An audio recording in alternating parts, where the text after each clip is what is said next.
Galactus, I'm bored. What plaything can you offer me today? An obscure channel on YouTube the inhabitants call Graphic Man.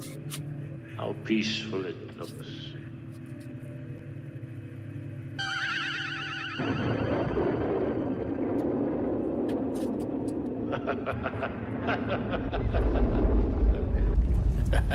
Most effective, Your Majesty. Will you destroy this Graphic Man? Later. I like to play with things a while before annihilation.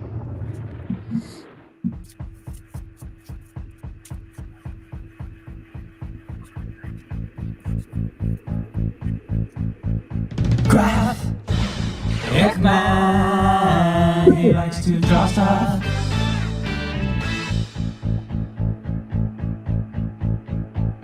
Graphic Man, he's reading comic books.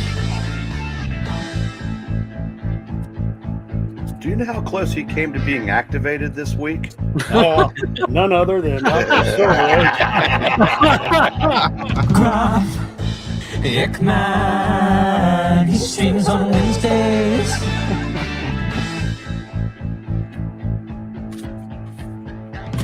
He finds comics for us, does it with no fuss. He draws with a shaky hand, Bronze Age, Silver Age, Golden Age. He's Graphic Man.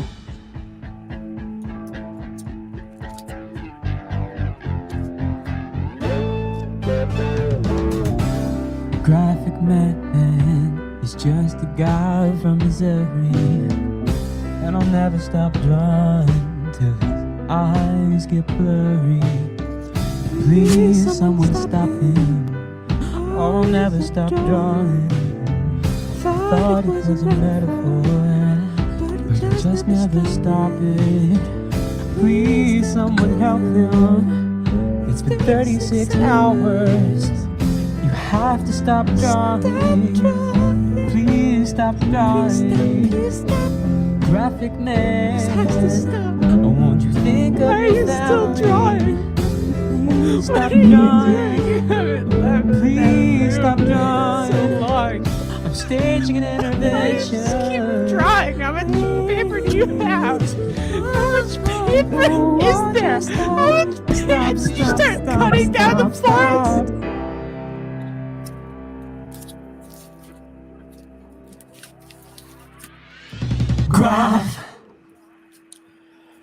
And good evening, everyone. Hopefully you all are having a great time.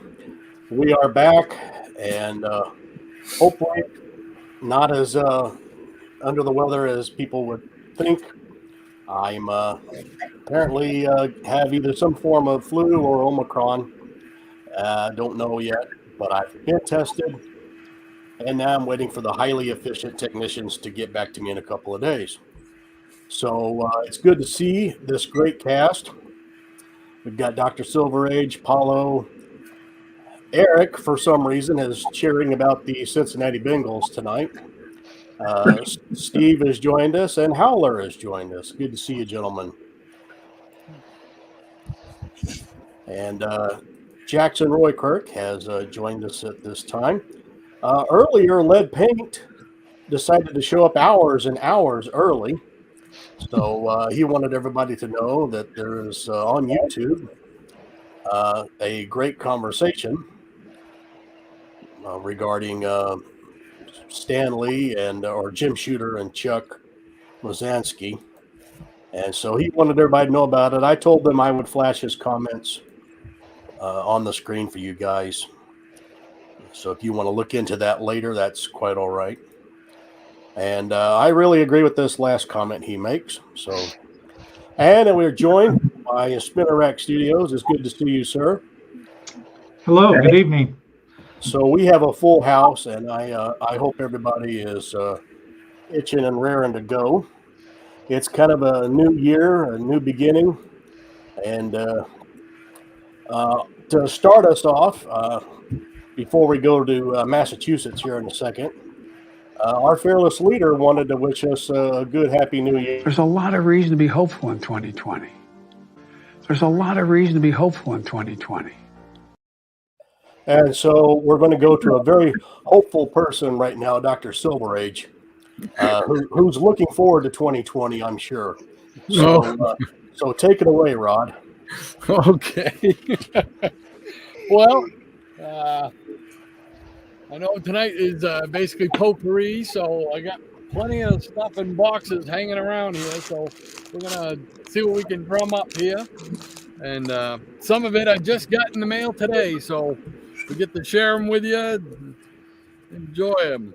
So first thing I wanted to show is a more modern book, but being a Hulk fan, I have to pick up whenever the Hulk it's taken on the Thing or the Fantastic Four, and this is Rampaging Hulk number 5, and I just got that in the mail today. I did not have that one. I hadn't seen that one, so but that was a more modern one. Now we're gonna go back into the '60s, and we got some Skywald comics, or these might even be early '70s, I believe. We got Butch Cassidy, number 1. Oh, that's solid. And then they were together, and I got Butch Cassidy number 2. So, slowly trying to put together the Skywald collection as far as comics go. I don't think I'll be touching the mags, but and trying to. In fact, I have a bid in on one of the. They had a romance comic. Tender Love Stories was the name of it. And I think they only put out 4 issues. And I got a bid on one of them. I don't have to check and see how that's going. Yeah, their comics line didn't last that long. Yeah. No, I don't think any of them lasted longer than 4, did they? No, maybe 5. Really? But yeah, it was the 2 magazines, Psycho and Nightmare, that allowed the longest. Yeah. Even Saul Brodsky didn't stay with the company that long. He went back to Marvel after 9 months. He's heading out of Dodge. He saw the writing on the wall. All right, we got some 6-Gun Heroes. I've been trying to collect all the appearances by this character here, Gunmaster. So, oh yeah, good stuff. Slowly but surely, we're putting it together. I think I need like a dozen more. So, and then another Charlton comic series that I'm trying to put together. It's even shorter. This has only got 6 issues, and this is Surfing Wheels. I love these comics with the split thing with 2 different stories. Something about those covers. I love those covers. Yeah, I still have the same one that I read. I was a big fan of the Angels, the gang in there, and especially what was his name, Link, the guy who was on. Oh. He used to be a bad biker, and he turned into a good biker. Good guy, yeah. He turned face, turned baby face. And then let's see. I've been trying to also piece together this from the Bronze Age, Marvel Astonishing Tales. This is number 2 with Kazar and Dr. Doom stories in it. I apologize for the bag. I haven't rebagged some of these yet. So Probably can't find new bags anyway right now. I've got a box of them. I just haven't had the time to do them. And this is number 3. But yeah, I've heard a lot of people say that there's a bag shortage. So Now, Rod, that cover you're holding there, it says 2 full-length features. How long do you think a full-length feature is? Well, wouldn't it be regular, like 20 pages or so? Right. I was going to say 22, 24 pages. Well, but not quite. But Stan got to call it 2 full-length, so I'm just a nitpicker tonight. So. Oh, all right. You want me to continue, or you want to hand off? Did we just meet somebody? Nope. Okay. Someone's typing furiously. My money's on Palo. Oh. This is a book that I've been trying to get for a long time in a nice condition and affordable. I love the colors, but I love the fact that it's a square bound. It's an 80-page giant. It's Our Army at War number 190, and I just love that cover. Very The cool. colors, man.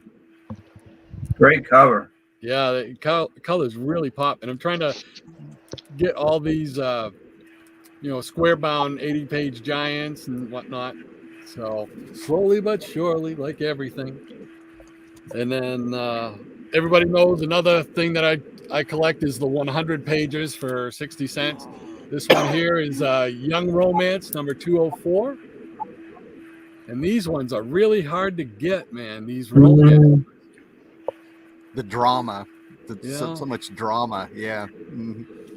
I mean, I kick myself for not getting them back in the 80s where I probably could have got them for a dime a piece, you know?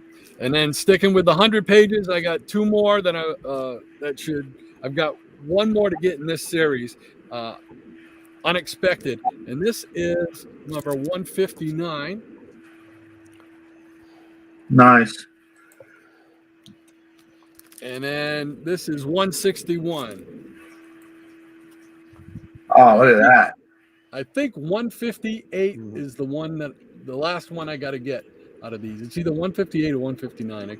No, I got 159. What am I saying? It's 158. So, alrighty. So, how's that for 10 to start off with? Or 11? Looking good. That was great.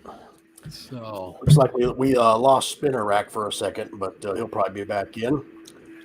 And we'll go to our great foreign correspondent now, Paulo, where he also likes 2020, but he's, in Europe, he's on the international. He's probably already 2021 there. Here he is. So, yeah.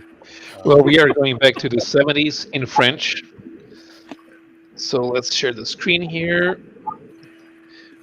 Spent some time on Bidetech looking for some decent images of 1970 of series that started in the 1970s. Where's that thing? Entire screen. Okay.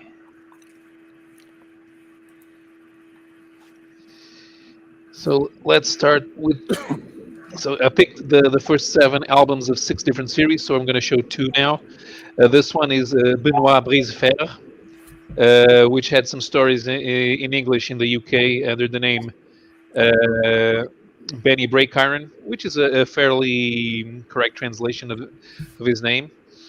And he's a little boy with superpowers. How he got superpowers, they never explain, and it doesn't matter. But Wow. this is humorous, but it's a very, very fun read. What's very interesting about this series is that it was created by Smurfs creator Peyo, and he basically stopped doing this when the Smurfs took off. And I'm going to show the first 7 albums, which were published between 1971 and 78. Then the Smurfs took off, and then it was Peyo's son in the 1990s who brought the character back. The art here is by Will, better known for another series called Tif Étendu, also in this style. So this is the second album, Madame Adolphine.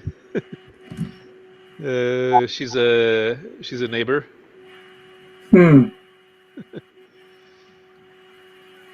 The third album, the 12 labors of Benny Breakiron. Is he more powerful than a locomotive? He has no doubt that he is. In fact, he's more powerful than a locomotive, able to leap tall buildings in a single bound, and he doesn't care what you think of that. To him, it's just normal. Album number 4, Uncle Placid. Uncle Placid is his uncle. He actually lives with his uncle instead of his parents.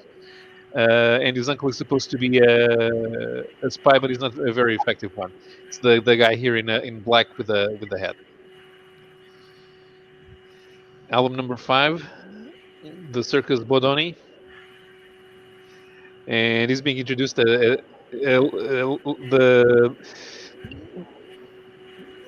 at the way that he jumps from the scene into the logo.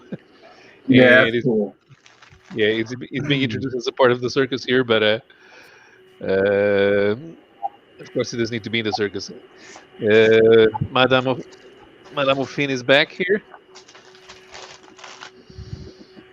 And the 7th album, Le Fétiche.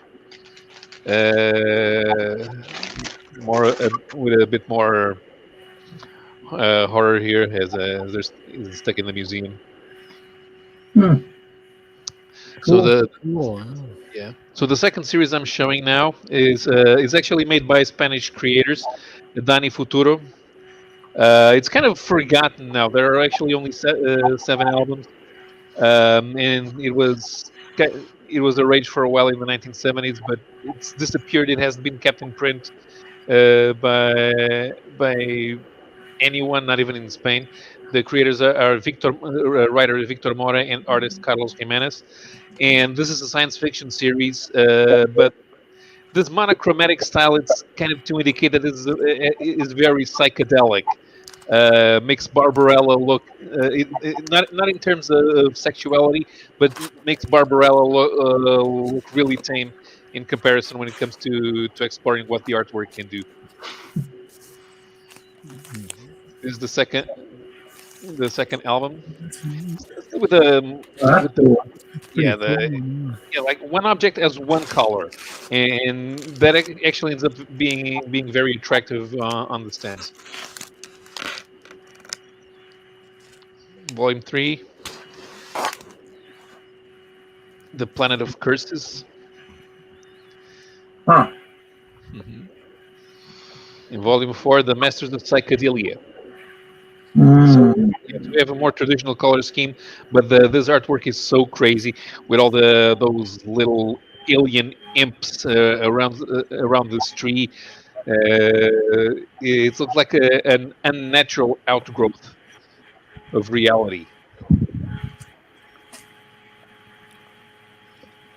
Here's another one, A Planet of Heritage. And The End of the World. Wow. And finally the last one, the Magician from Space. Yeah, it almost looks like it's worthy of going on 2000 AD instead of being published in the Tintin magazine. It looks very out of place on Tintin. Okay, that's it. So I'm going to stop sharing now. All right. Cool. Yeah, those were neat. I'd like to show a little clip of the Geeky Puppet Show. Merrick Breen and I lend our voice every now and then, and I think you guys ought to get a kick out of it. So here goes. You can have your crummy photos. Thanks. The Globe plays more than you do anyhow. The Globe? They wouldn't touch your pics with a 10-foot pole even if you had more Spider-Man! So he does a great J. Jonah Jameson, and every now and then he'll even throw in Spider-Man if it's not in the dialogue. So yeah, really fun. We recently did Spider-Man 39 and Spider-Man 40, and something about seeing and hearing other people read the voices. You'll pick up on things that you've read that story over and over again, and you never notice something. Like, for example, in Spider-Man 39, the Green Goblin's thugs keep bombing him with some sort of spray or gas or something. And you find out later this is to deaden his spider sense so that the Green Goblin can follow him and learn his secret identity. Very cool. How the Green Goblin knew he had a spider sense, and I don't know what trade magazine he's reading that in. But I noticed so his spider sense is deadened. He gets followed to Aunt May's house. He learns his identity. He traps him. He captures him. Then, of course, in Spider-Man 40, they have the big fight. And all of a sudden, the battle is over.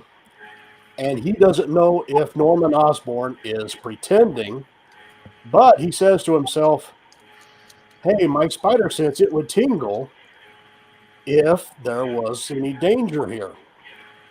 Now, Eric, correct me if I'm wrong. This all takes place in half an evening. So apparently he knows he's got his spider sense back. But like I said, I'm in a nitpicking mood tonight. I never noticed that, but that's obviously a slight problem. Go ahead, Eric. Just like his webbing dissolves in an hour, maybe Norman used kind of the same formula and that wore off because he only needed it long enough to capture him. Yeah. So that's. But while you were out, we got together and did several more issues of Spider-Man. I wish I could have been there, but apparently, something always tries to attack me. So, all right, who'd like to go next? How about Howler? You up for something? Sure. All right. We can do this. All right. So the first thing I want to kind of show here before I get to the good stuff is this beat up copy left over from the Stepdads collection back in the day. It's Batman 244. But what I like about it is there's actually a story behind it showing you how comics knew their audience apparently, right? So if you look at this cover, Ra's al Ghul is sitting there holding Batman's entire outfit. Yes, Yet Batman still has pants in the shirt. Yeah. So the artist actually said, well, that doesn't make sense. They're going to pick up on it. And the editor went like, the readers will never notice. They'll, for decades. Yeah. It took them decades to notice that, wait a minute, Batman still has his pants on. So, yeah. Flash forward up to like nowadays, and Batman's just swinging it in, Black Label books. So there you go. Times have changed. And this one is for Doc Silverage, man. When I saw that he was on here tonight, I hurried up and grabbed these. So I got a few. There you go. Yeah. So Inferior 5 #1, and I got a few extra issues here and stuff like that. But I was an Inferior 5 fan before Grant Morrison, popped up the Jester there in Animal Man back in the day in Limbo. So a little Jerry Lewis, a very underrated book. It's really surprised me when I finally got to read some. That's one of my favorite covers right there. Yeah. Yeah, that's a good one. Little Brave and the Bold there. And I have no shame, man, for a guy who grew up listening to punk and heavy metal and horror movies and Black Sabbath and stuff.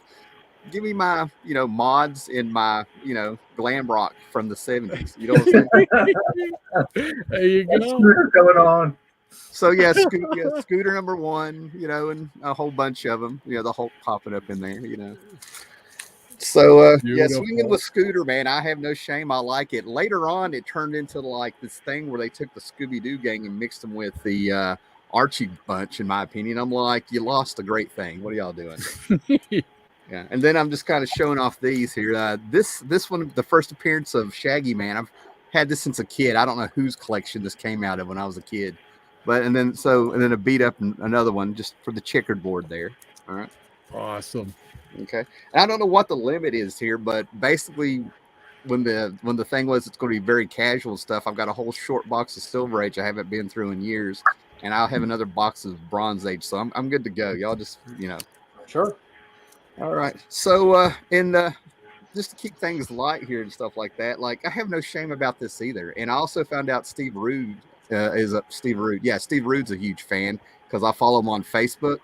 And it just did my heart right because he jumped out in one of his streams singing my favorite Partridge Family song, Rainmaker. You need to look it up. There's more than, I Woke Up in Love or whatever that song is. So, yeah, I've got a little David Cassidy there. Oh, yeah. There you go. All right. And then, these two guys, these three right here, I had several heroes growing up, and I didn't know I had heroes. You had Christopher Reeve's Superman. You had Evel Knievel. I had the Fonz, a few other ones in here, but I also had Space Ghost.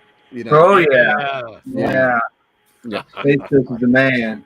Yeah. And then the kid that I always felt like I could take him down. And I lived in a trailer park. So while he was traveling around the world, I'm like, he can't hang in the trailer park where the real adventures are.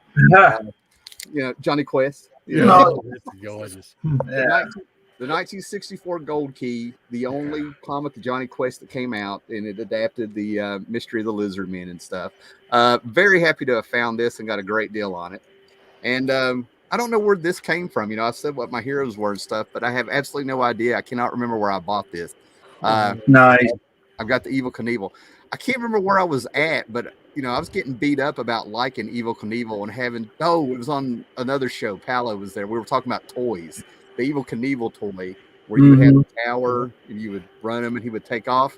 I think Mr. Jared Osborne and I were going back and forth about 2 sets of toys that did the same thing. And Evil Knievel was taking a beating, and I was the only one. Aww. Yeah. Let me see here. And yeah, I'll just get through this real quick. I got a few number ones here. Now I've got enough of these to. You can't swing a stick in this room without finding some OMAC, but this is like the mint copy. Yeah, the mint Sandman. Not. I used to have the purple one, and I got rid of it because I didn't know it was going to be a collectible when I was a kid. I'm like, that's messed up. You know, there's a variant with a different color, sort of a purple. And then like Doomsday +1, I'm the post-apocalyptic guy. And this was some of John Byrne's first work with that big Commandy tribute cover, you know. Yeah. Fan. And then first, we got some Warlord here. Now, great series. Yeah, here's his first appearance in the DC first issue special.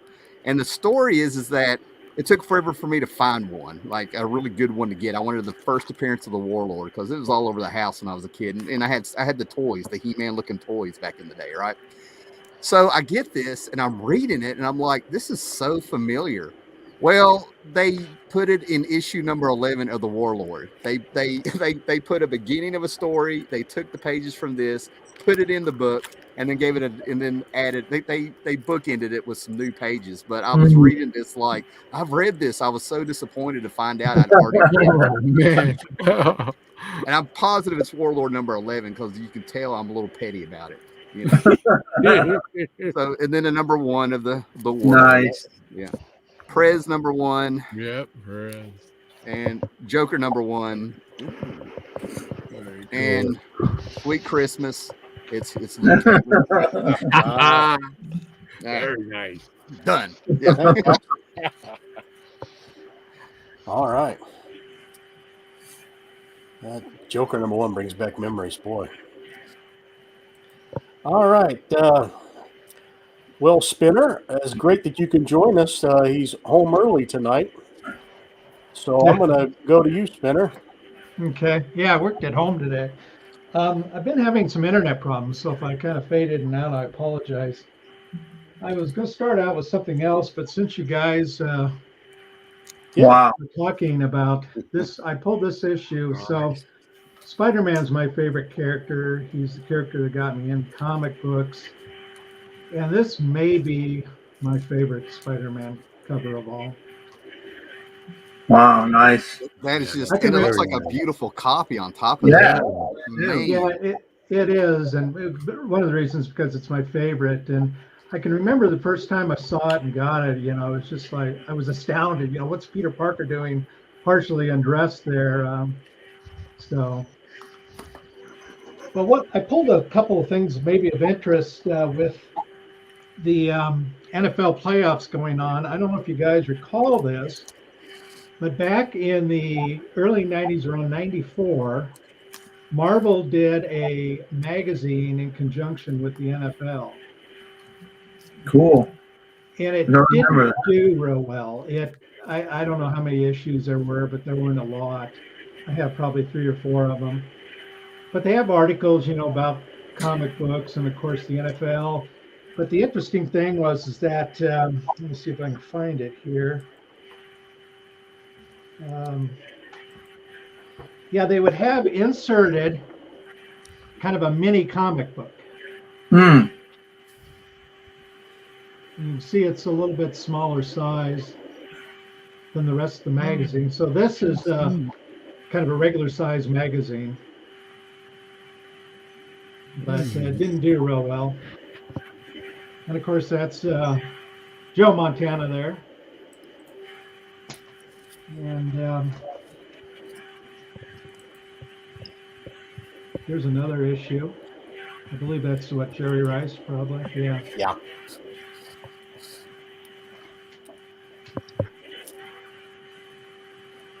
And a certain, I don't know why I'm out of focus all of a sudden. Dallas Cowboy quarterback there, Troy Aikman. Huh. I never heard of this. That's pretty cool. So, well, anyway, I'll let somebody else go ahead. All right. Looks good. I don't think I've gone yet, really. So I liked your number 39 you showed. So I'll show some Spider-Man. There's number 40. Mm. Oh, there. Mine's a little rough, but I absolutely love that cover. Yeah. And me too. There's 27. Cool. Very nice. That's awesome.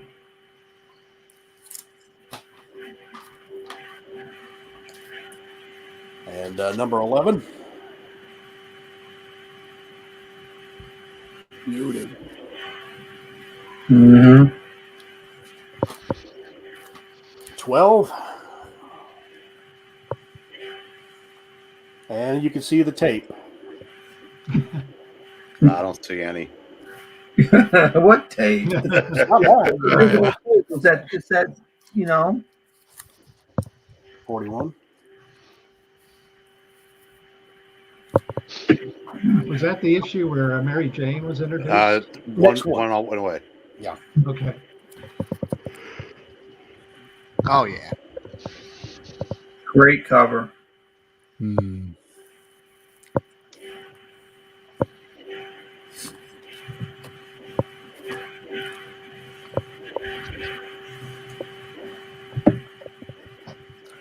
That needs to have Mylar on it. Run through some more. Here's 61.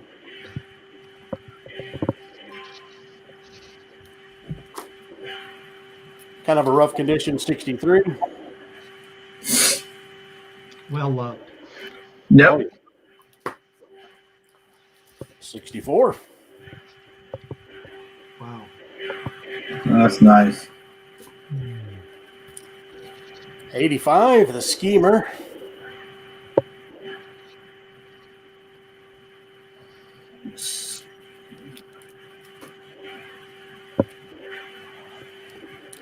$97 with no comics code because of the drug issues. Yeah, that's right. Mm-hmm. Mm-hmm. And the stories about drug also. I'm just saying.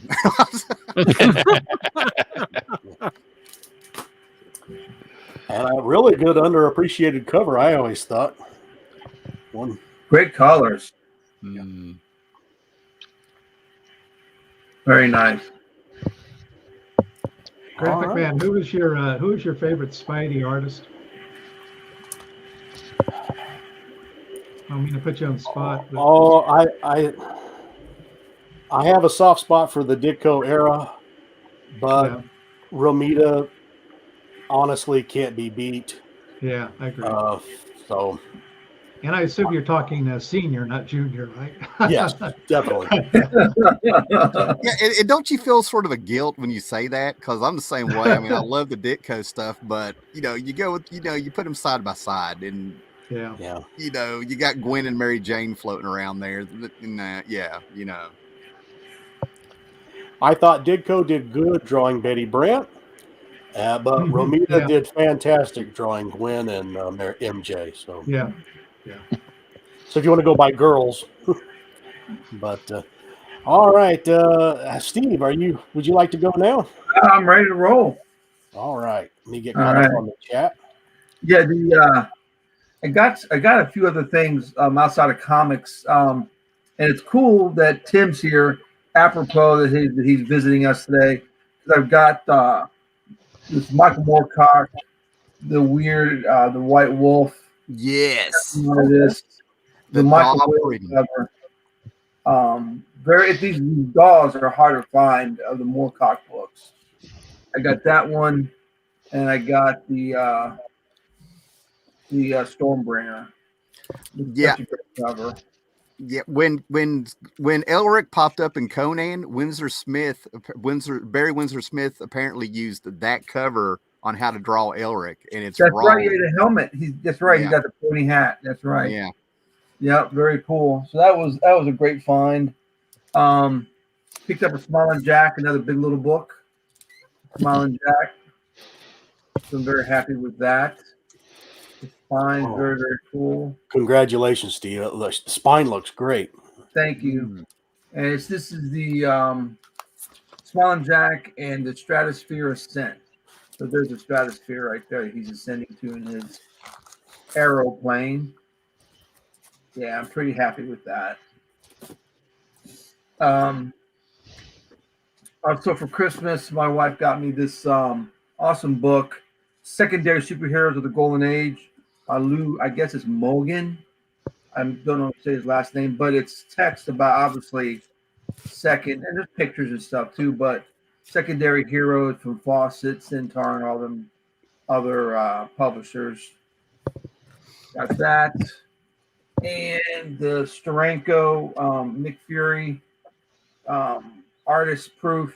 Well, how do you want to say it? The artwork from the Nick Fury run from Steranko. Nice. I thought this was going to be bigger. You know how they come much bigger, but they didn't make it. IDW did this, so I don't know why it's so small.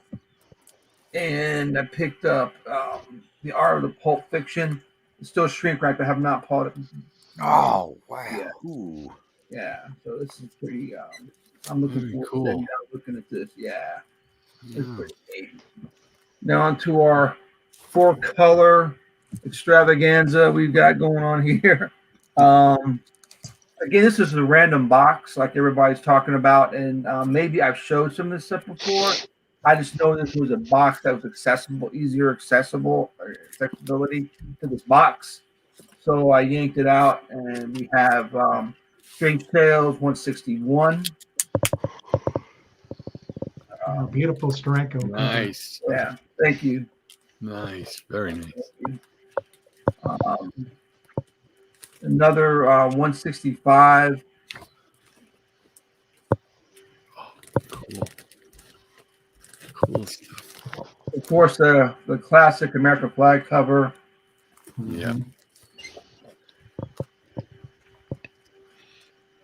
The Spirit Crime Convention. The adult only. I don't know why it's adult only. It's the Spirit, so it was strange, but it's the first print. It's because he's showing his nipple. Huh? On the cover, he has no shirt. He's showing his Oh, nipple. yeah. That was Yeah, too exactly. much. Yeah, right. It was too much. You know? Yeah, and this is number 2. Oh, I have that one, man. That thing is actually quite a collectible, I found out. Yeah, really. That's what I'm hearing. I heard these are pretty sought after. Yeah. Again, this is some random stuff. This is Undersea Fighting Commandos, which is such a great cover. I don't know who did the cover. There's a signature there, but I had not looked it up yet. But this is from 40. It's Avon. I think it's 47. I think. Oh, nice. But Oh, that's pretty cool.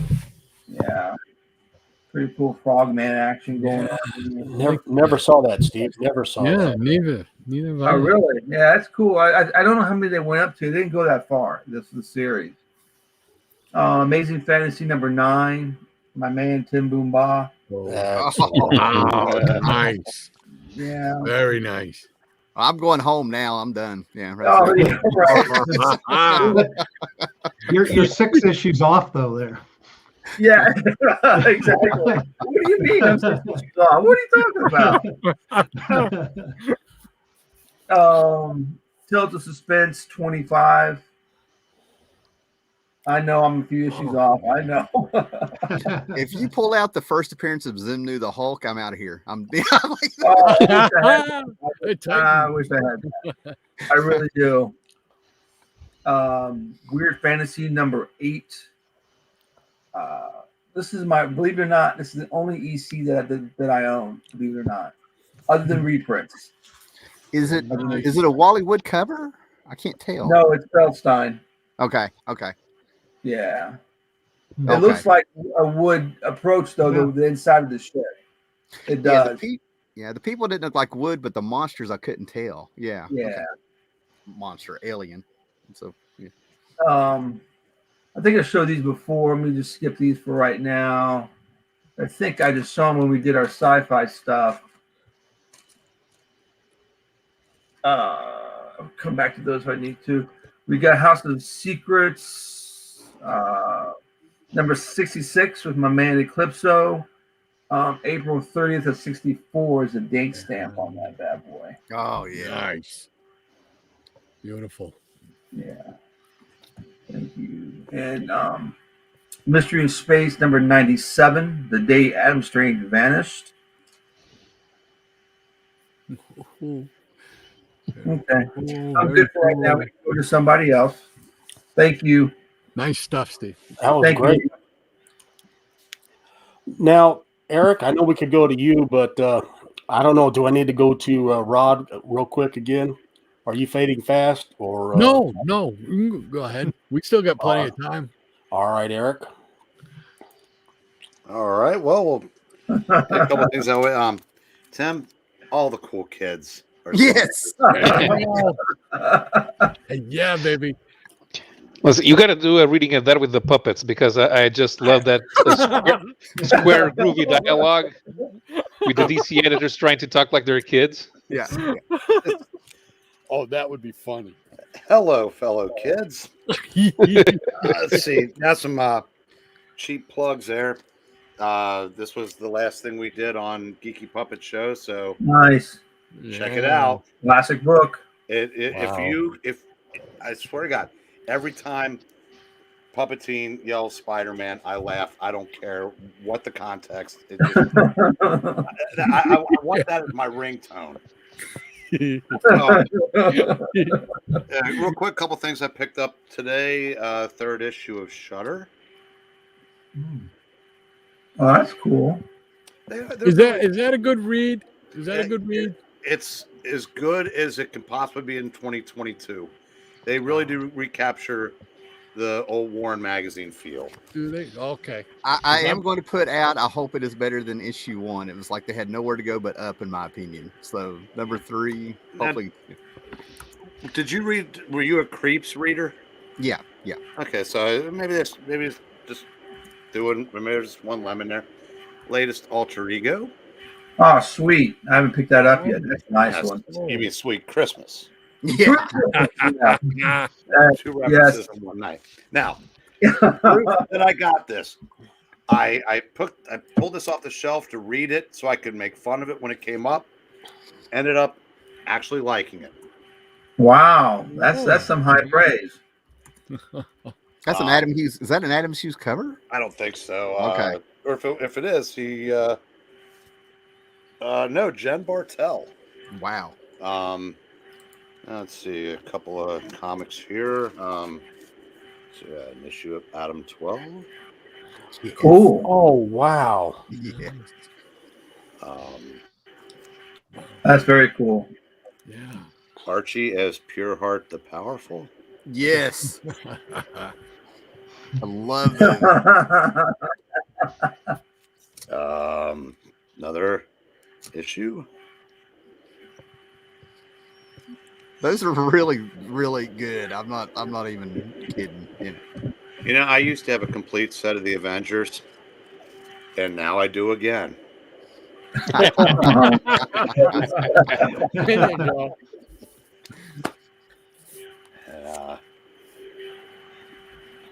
Well, Ben Casey. he could probably tell you what's wrong for sure, Mike. If you Yeah. That's a couple more real quick here. Adventures into the Unknown. There we go. Yeah. Cool. Adventures of the Fly. Oh yeah. Yeah, you can't go wrong with those. No. Brought to Jaguar. Yes. Oh yeah. Actually, one of the few first issues I actually have. Nice. And Very good. Well done. this would have This would have kept North by Northwest under 40 minutes if he'd just been going a little fast. Yeah, Amazing Spider-Man Annual. Sweet. And Around the Block with Duncan Liu. I've never even heard of that one. I haven't heard of it either. Rod, I'm holding it and I still haven't. And let's see, we'll close this round with a Bob Hope. Yes. Oh, yeah. Go check. There you go. Yeah. And Frankenstein, that's awesome. Brenda Starr. Wow. Beautiful. Fantastic round. Those are awesome. I love there's a Bob Hope in there. That was just those were, Well, Doctor, how about we go to you real quick? All righty. Let's see here. Let me just grab this here. Okay. All right. Couple more that I just got in recently that'll finish my run on these. This is Super Team Family number 6. Oh, yes. Nice. Yeah, Composite Superman. Yeah, great. Been wanting to get this. This is one of those things that is like, okay, I only need number 6 to finish off that series. And you see it, and you see it, and you see it. I'm not ready to pull the trigger. I want to get this one. I finally got this one. That's putting nice. it off and putting it off. A composite Superman tale. Come on now. Yeah. And this is the same scenario. This is 4-Star Spectacular number 5. This was the only one I needed to finish off that little run. Yeah, I have that one. Yeah. Yeah, that's Great. That's good stuff. The Vigilante's there, so that's cool. And these I just decided there's I forgot somebody I forgot who had it. It might have been you, Steve, that showed this. I'm not sure, but I saw it and I'm like, oh, I was fascinated by the character, so I went and I said I gotta look this up, and I went and hunted it down. There's 4 issues of it featuring this character, and it's a Charlton, and it's fighting Air Force, and it's the American Eagle. Oh yes. Yeah, and this is, I think this is number 50. Yeah, this is number 53. Yeah. Great character. I think it was you that showed Yeah, it. yeah. Like, I have I'm it. Absolutely. always fascinated by characters like, little obscure Mhm. heroes and stuff like that. So I said, I gotta hunt that one down. Yeah, So very cool. I've got 3 of the issues on.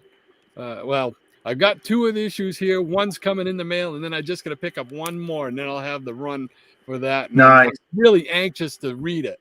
And this is the Yes. next one, but I can't read the thing. I think this is 51. Oh wow, that's nice. Very cool. Yeah. Oh, that's a great cover. Yeah, I want his shirt.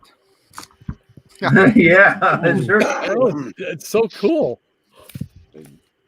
And then this is another series that I'm trying to put together in Super DC Giant, and this is number S13. So we not Scooter, but it is Binky. Binky. Nice. It's good stuff. I want too. my Binky. We're still waiting for that Binky and Archie crossover. There you go. And then I picked up this one here, House of Mystery 104. Oh, that's cool. Yeah. Oh, what the heck is that? That's awesome. It looks like a mom taking her kid to the grocery store. Yeah, Delicious. Here's another. Here's a Mystery in Space number 69 with Adam Strange. Oh, Oh, that's a great one. God, The colors really pop on this one. Yes, that's a great one. That yellow and green. Yeah, and I'm trying to get as many of the Adam Strange stories as I can. With another character Very I cool. love. Who was the artist on that? Do you know? I do not, because I have not even cracked it open. This is the bag it came in. I think Murphy Anderson did some, but I don't know. Uh-huh. Beautiful. It's been a while. And then we got Thunder Agents number 19. Nice. I hate that blurb in the middle. I That know. always Oh, it's got to be the ugliest cover ever. Yes. It just destroys it. Yes. And then I picked up Sergeant Fury and his Howling Commandos, number 14. Oh, very cool. And then I'm trying to get. I like the Marvel Treasury editions, and I'm trying to get like just the first 10 or 11 that really meant something to me as a kid. I remember seeing them and having some of them. So I'm just trying to get those real early ones, and I finally picked up number 3. Congrats! Yes, very good, very good. I mean, I remember going to the grocery store, and my folks would leave me off at the magazine rack. That was my babysitter while they grocery shop, and I remember picking one of these up there. Yeah, man. And then I got 2 more things to show. One of them is being a huge fan of Hanna-Barbera's Space Ghost and all the superhero cartoons from the mid-'60s, especially Space Ghost. I read an article in, I forgot, one of the trade paperbacks or whatever, about Space Ghost having an appearance. It listed all his comic book appearances up to the time of that publication, which was like in the mid-'80s, I think it was. And but they listed one that I'd never even heard of before. Gold Key, Golden Comics Digest. And issue number 2 actually has a Space Ghost story in it. Oh, I need to write this down. Yes. I've been trying to get this for like 3 years. This is the first one I've seen pop up on eBay. And like I was telling him earlier, I couldn't hit that buy it now button fast enough. But it's really cool. It's also got Adamant in it. It's got Moby Dick.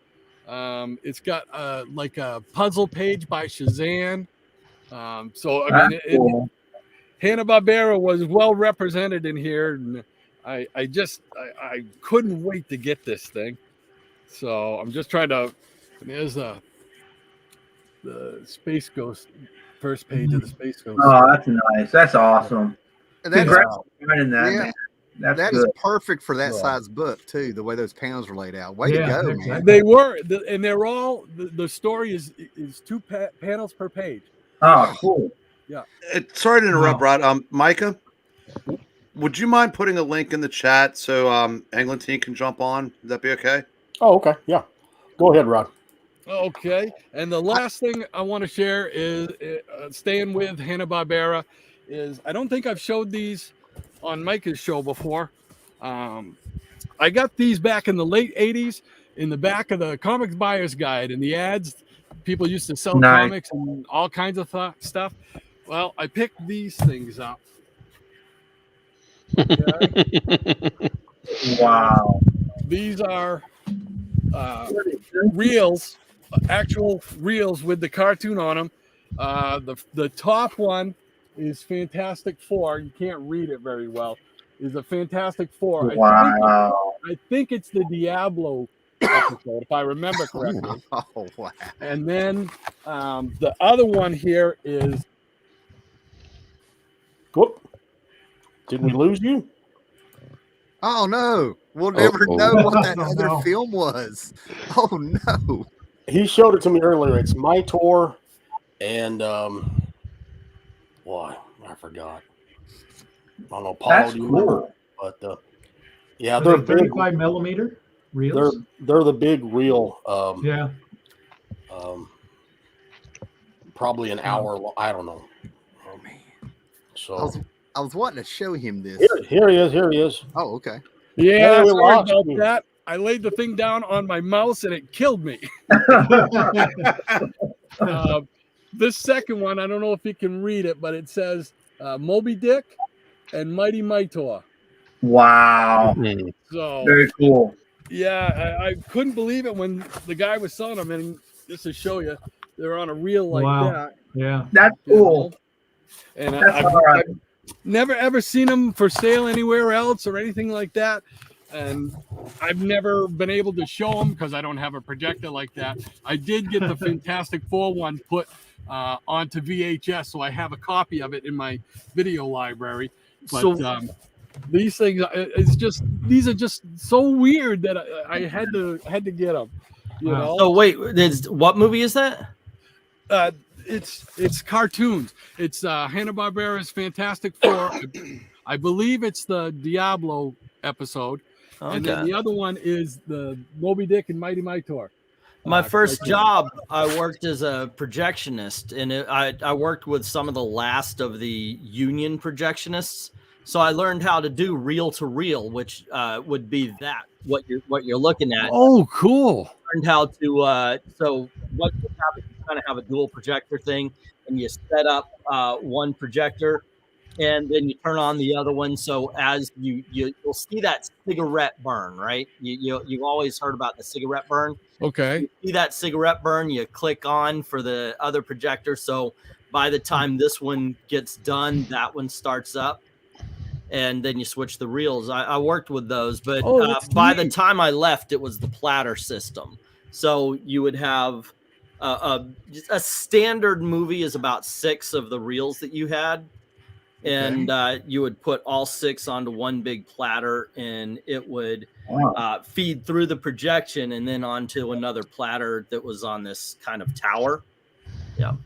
If everything worked out. That's cool. Yeah. I didn't know that. No, I didn't know anything about them other than they were Moby Dick and Mightor and Fantastic Four. I said, yeah, I got to have them. I don't care if I can use them. I don't care if I can ever do anything with them. Yeah, probably if you have a friend who is a manager or has access to a movie theater, maybe you could get them where after everything closes, go on in, turn it on after hours or before hours or something like that. Oh, I never thought of that too. Or actually, see if you can't have a party or something, rent out a theater so you can show these on a birthday or something like that. Yeah, that's a good idea because they've just been sitting down here collecting dust. But that looks like about 20 minutes worth of 20 minutes worth of cartoons. Yep. Yeah, probably is just about that. Yeah. So. It's been a long time since I worked projection, though. A long time. Hey, kids, what's up? Englantine's here. Hey,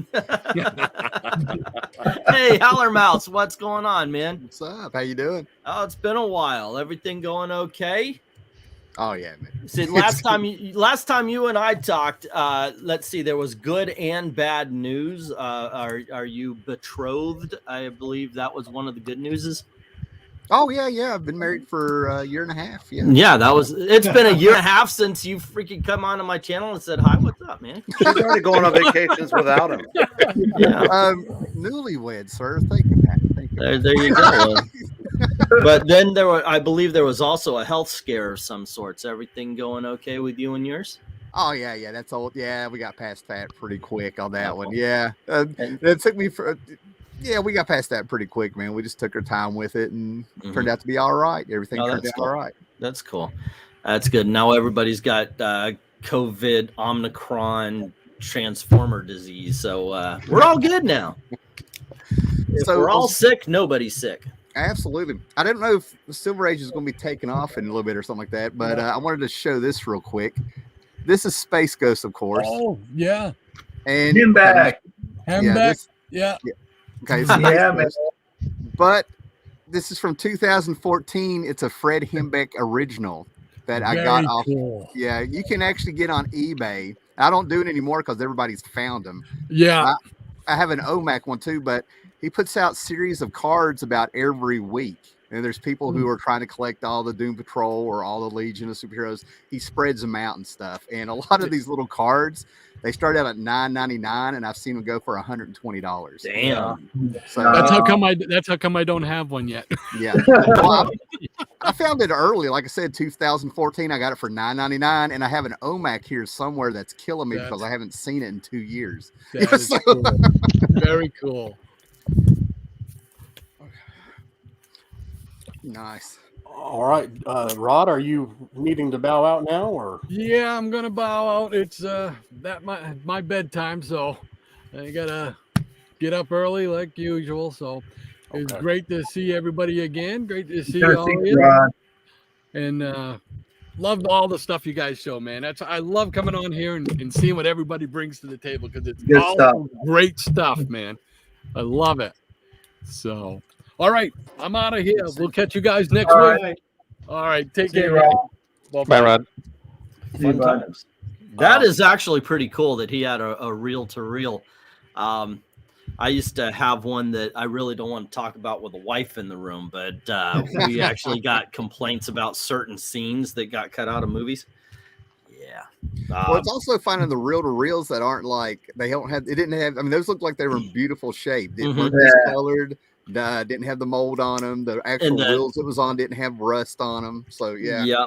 Oh my gosh, one of the worst things when they decided to do the T2 3D out at Universal, they chose our theater to kind of sell the movie, and they said they decided they were going to show Terminator, not Terminator 2, which would have been at the time maybe 3 years old, but the original Terminator. So they brought in a copy of the movie that had maybe 50% of the sprockets.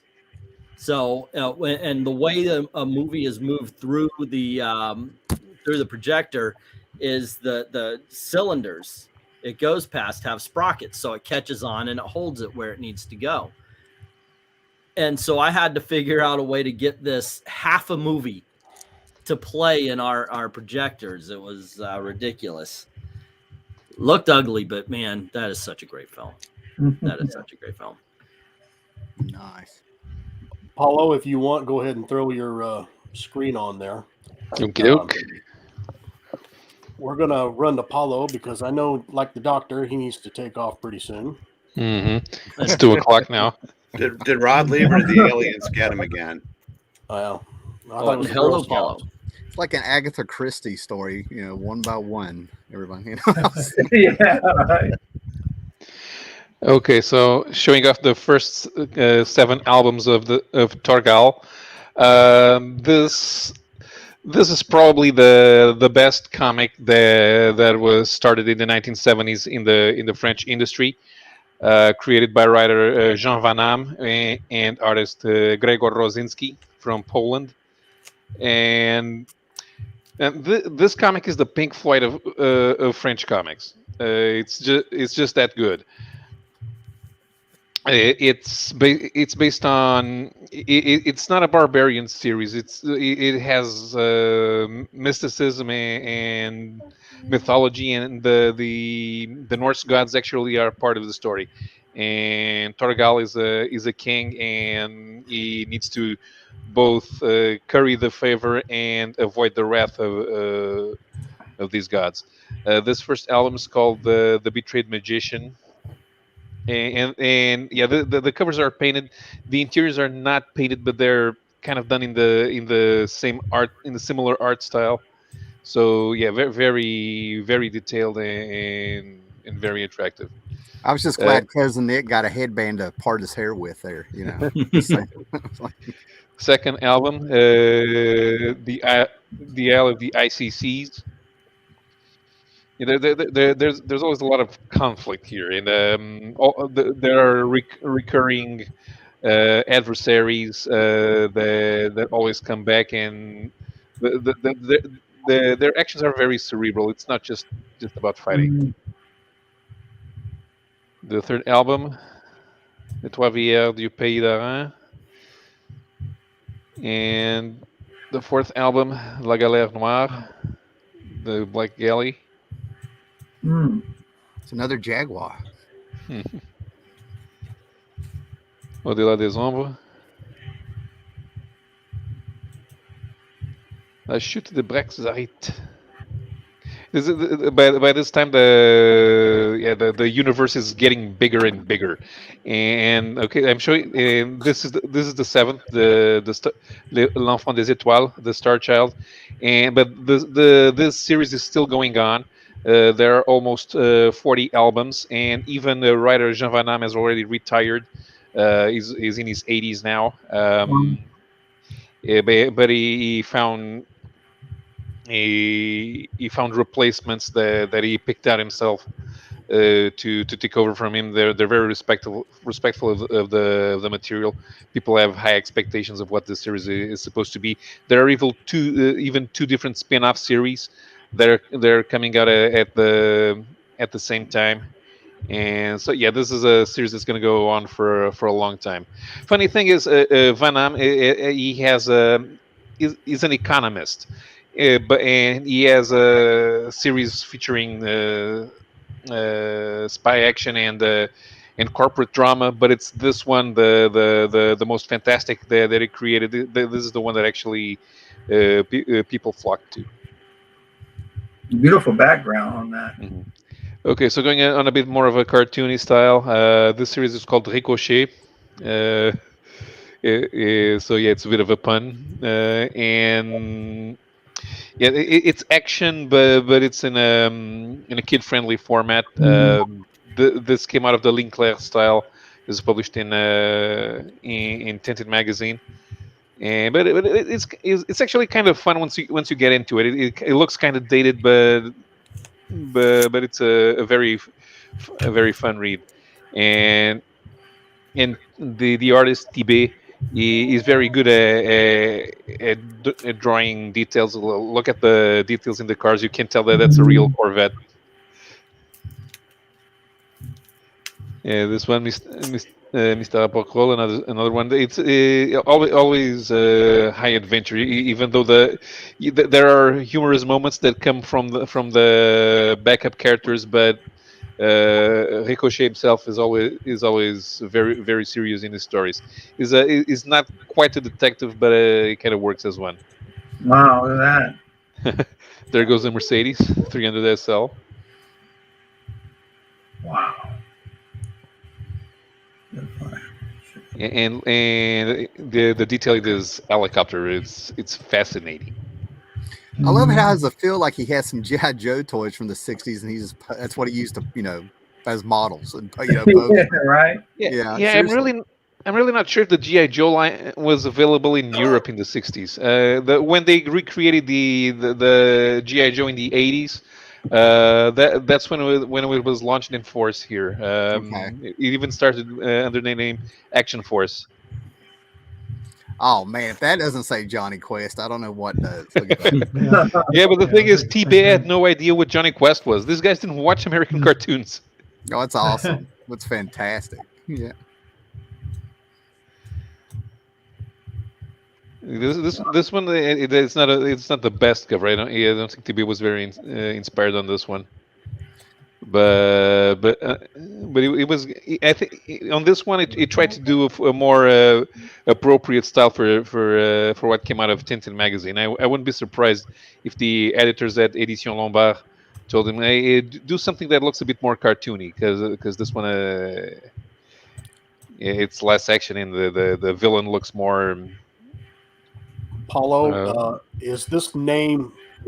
Does the pun still work in this language, Ricochet? Yeah. Okay. Yeah. The Du Chateau did it on purpose. There was sometimes there was an attempt at doing a name that sounded slightly American without it being American. So that's the reason. So I got if you don't mind, I'm gonna go all the way. I was planning on doing 3 rounds, but sure. Since it's past 2:00, I'm gonna go. So oh wow, this is one of the best. So if Torgal is the Pink Floyd of comics, French comics, Comanche is kind of the Eagles of French comics. The people talk about Blueberry as the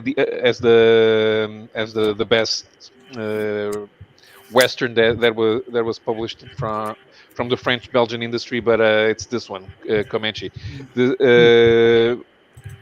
written by Greg with art by Herman Hoopen, and yeah, this one is still keeps getting reprinted. They keep doing new covers for it. And it kind of revolutionized the Tintin magazine when it was published there, because they weren't used to this kind of realism. This is the second album. I showed this one when we did the American Indian special episode. Oh, that's a good one. Look at that gun. Yeah. That's awesome. Yeah. The Wolves of Wyoming, and the characters all look ugly on purpose. When this was some of these this type of comics, they Blueberry and Comanche, they started before spaghetti westerns became a thing internationally, and they were already getting rid of the clean type of western that you saw in American movies at the time. Yeah. Wow. That's just that gun is something. Yeah. The thing is, I'm really not sure. I don't think Comanche was ever published in paper in English, and I'm pretty sure that if they could get this thing published in the United States, there would be an audience for it. Yeah. I certainly would buy it. The mustache even has weight, and I mean that is a compliment. Seriously, I mean, like, you know. Wow. Yeah. The Desert Without Light. That's the name of the title for this one. Because you can see that it's raining, but you know that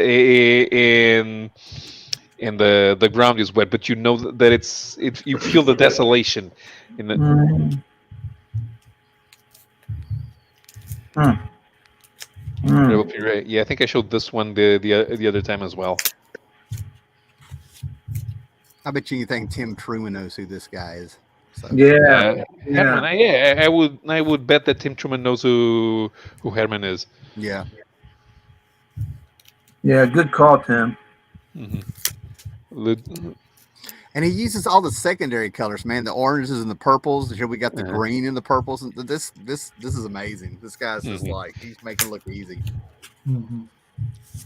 Okay, moving on to something else, and now let's go for Ra. This is the most famous series to come out from Édition Vaillant, from Vaillant magazine, which became Pif Gadget. And that magazine was usually known for having more cartoony characters, and this was the only action series that came out of that. And these albums actually have 2 stories in them, and they came out more often than what was normal for the French industry. They're sort of halfway between the respectable comics that were put out in Tintin and Pilote, which were then collected into albums, and the petit format that came out monthly and were done mainly by Italian artists or reprinted American comics, which were considered seditious. And Ra had a cartoon series in the 1980s. That's when I found out about the character, because these books were not usually available in other countries. So this was a cartoon series, is what you're telling me. They made one out of it in the 1980s. I'm getting it in real quick. But there's not a lot of information in IMDb about it, because there was a remake of in the late 90s, and it wasn't as good, because the thing is, all the stories feature a lot of superstition, because this is set in the Stone Age. Has this very analytical mind, and he is very good at. While there's no such thing that he can call science, he's very good at understanding the notion of cause and effect without knowing what it is. So he's good at disassembling He's a roving. I won't say barbarian, because the term wouldn't apply. But he moves across the world, and going from village to village and finding different peoples, and all of them are afraid of everything that's foreign and strange, and so they're all very superstition. And when he arrives, he's a very disruptive element. He tears down their superstitions, especially when it comes to saving lives, because there's always the potential element of human sacrifice or defending beasts that are considered sacred, and it just arrives and he kind of destroys all that. That's a cool one. Mm-hmm. Yeah, the thing is, since this is back in the Stone Age, the animals are realistic for the period. So there's no stuff about living in an enchanted valley with dinosaurs and men at the same time. You leave Turok out of this, sir. I heard that tone.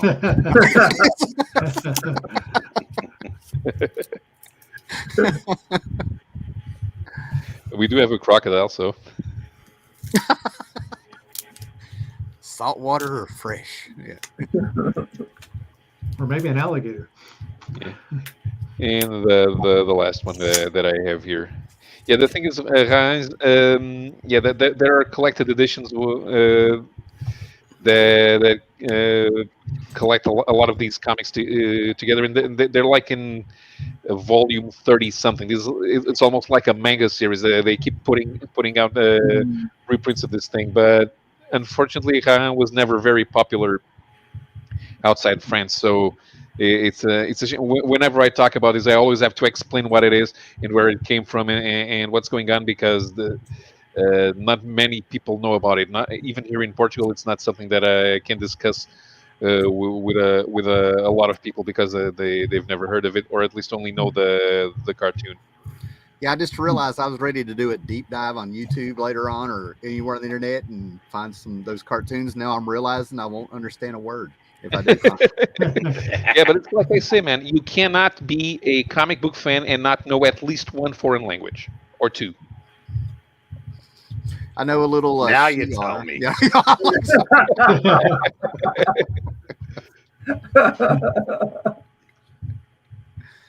I think the fossils are too old fossils are too old to learn another language. Yeah, but you end up missing out on a lot, especially if you have an industry that's kind of protective and not open to new experiences. And like when heavy metal started in the US, it was opening up a world to a lot of comic book readers that had never even seen that type of storytelling before.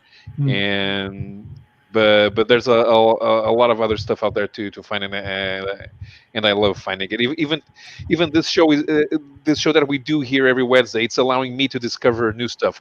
I go around on when I go looking for these covers to show on the BD Tech website. I'm pressing links and I'm saying, okay, so I remember this series and I like this artist. What else did he work on? And I start looking. Oh, this is very interesting. How come I never heard about this? And I read a little bit about it, and I bring it here. And so it's also a way for me to discover these things and showing it to all of you. Cool. We appreciate that, Paulo. Looks good. Are you going to have to leave us now, or? Yeah, it's 2:20, so I'm going to try and get some shut eye. All right, Paulo. We'll see you. Later, Thank man. you. Good You all night. next week. Good night, Paulo. No. Now, does anybody want to volunteer and go next? I can go I if you can. want. I mean, Ingleton, are you wanting to jump in, show something? or- I don't have anything as old or as impressive as that. I hit $1. I hit $1 box today, and it was like, holy crap. You're speaking my language, so yeah, let's go. I had a holy crap moment. Gail and I went out, and she lets me spend married. You'll find out how I'm mouse. Where she lets me spend a little bit of time in the comic shop while I found their cheapy box. And apparently they replenished it, but my guess is they bought a few collections and just got some freaking overstock, because for $1 each, I can handle these. I got X-Men Annual number 6. Yep. The Vampire Story. I got X-Men Annual number 4. Wow. Nice. Right here. 173, which is a $15 book in this condition. Is that the one where Storm gets her punk look? This is this first appearance of the Mohawk. Some great 172, and then 170. The very end of the Brood saga, where they find out Charles Xavier has a brood egg in him. The origin story of the friendship between Professor Xavier and Magneto. The real first appearance of Magic, kids, right here. Okay, she goes in a little girl, she comes out the teenager right here. Not that New Mutants crap. Oh, that's where she gets her name. Yeah, big deal. That ain't for her actual first appearance is Giant Size X-Men 1. Here you go, part 1 of that Dracula saga that ends in the annual. I'm so glad you showed that because I was biting my lip like, don't be that guy, man. Just keep your mouth shut. What do you mean? I was like, there's a part 1 to that. Or, you know, I was like, oh, yeah. I agree. And it's I was sitting here going, don't do it. Don't say a word. It's an excellent storyline, too. If you're a Starjammers fan, here's 150. I believe that's 158. Nice. Yeah. I think that's when Cockrum came back, or he was getting ready to leave. Anyway, go ahead. And now this one, I just ran my hand at. Normally, when I go through a dollar book bin, first thing I do is I kind of caress it, and I look weird because I'm okay. And I look weird because I'm caressing all these comics. Well, it's to find stuff like this right here on the boot. There's like a little bit. See how it's discolored? Yeah. Otherwise, it fooled me. It's a really good. I think that's a Sienkiewicz cover when he was still doing his Neil Adams look.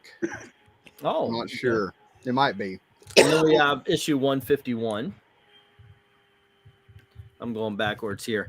This is actually where I got some of my morals.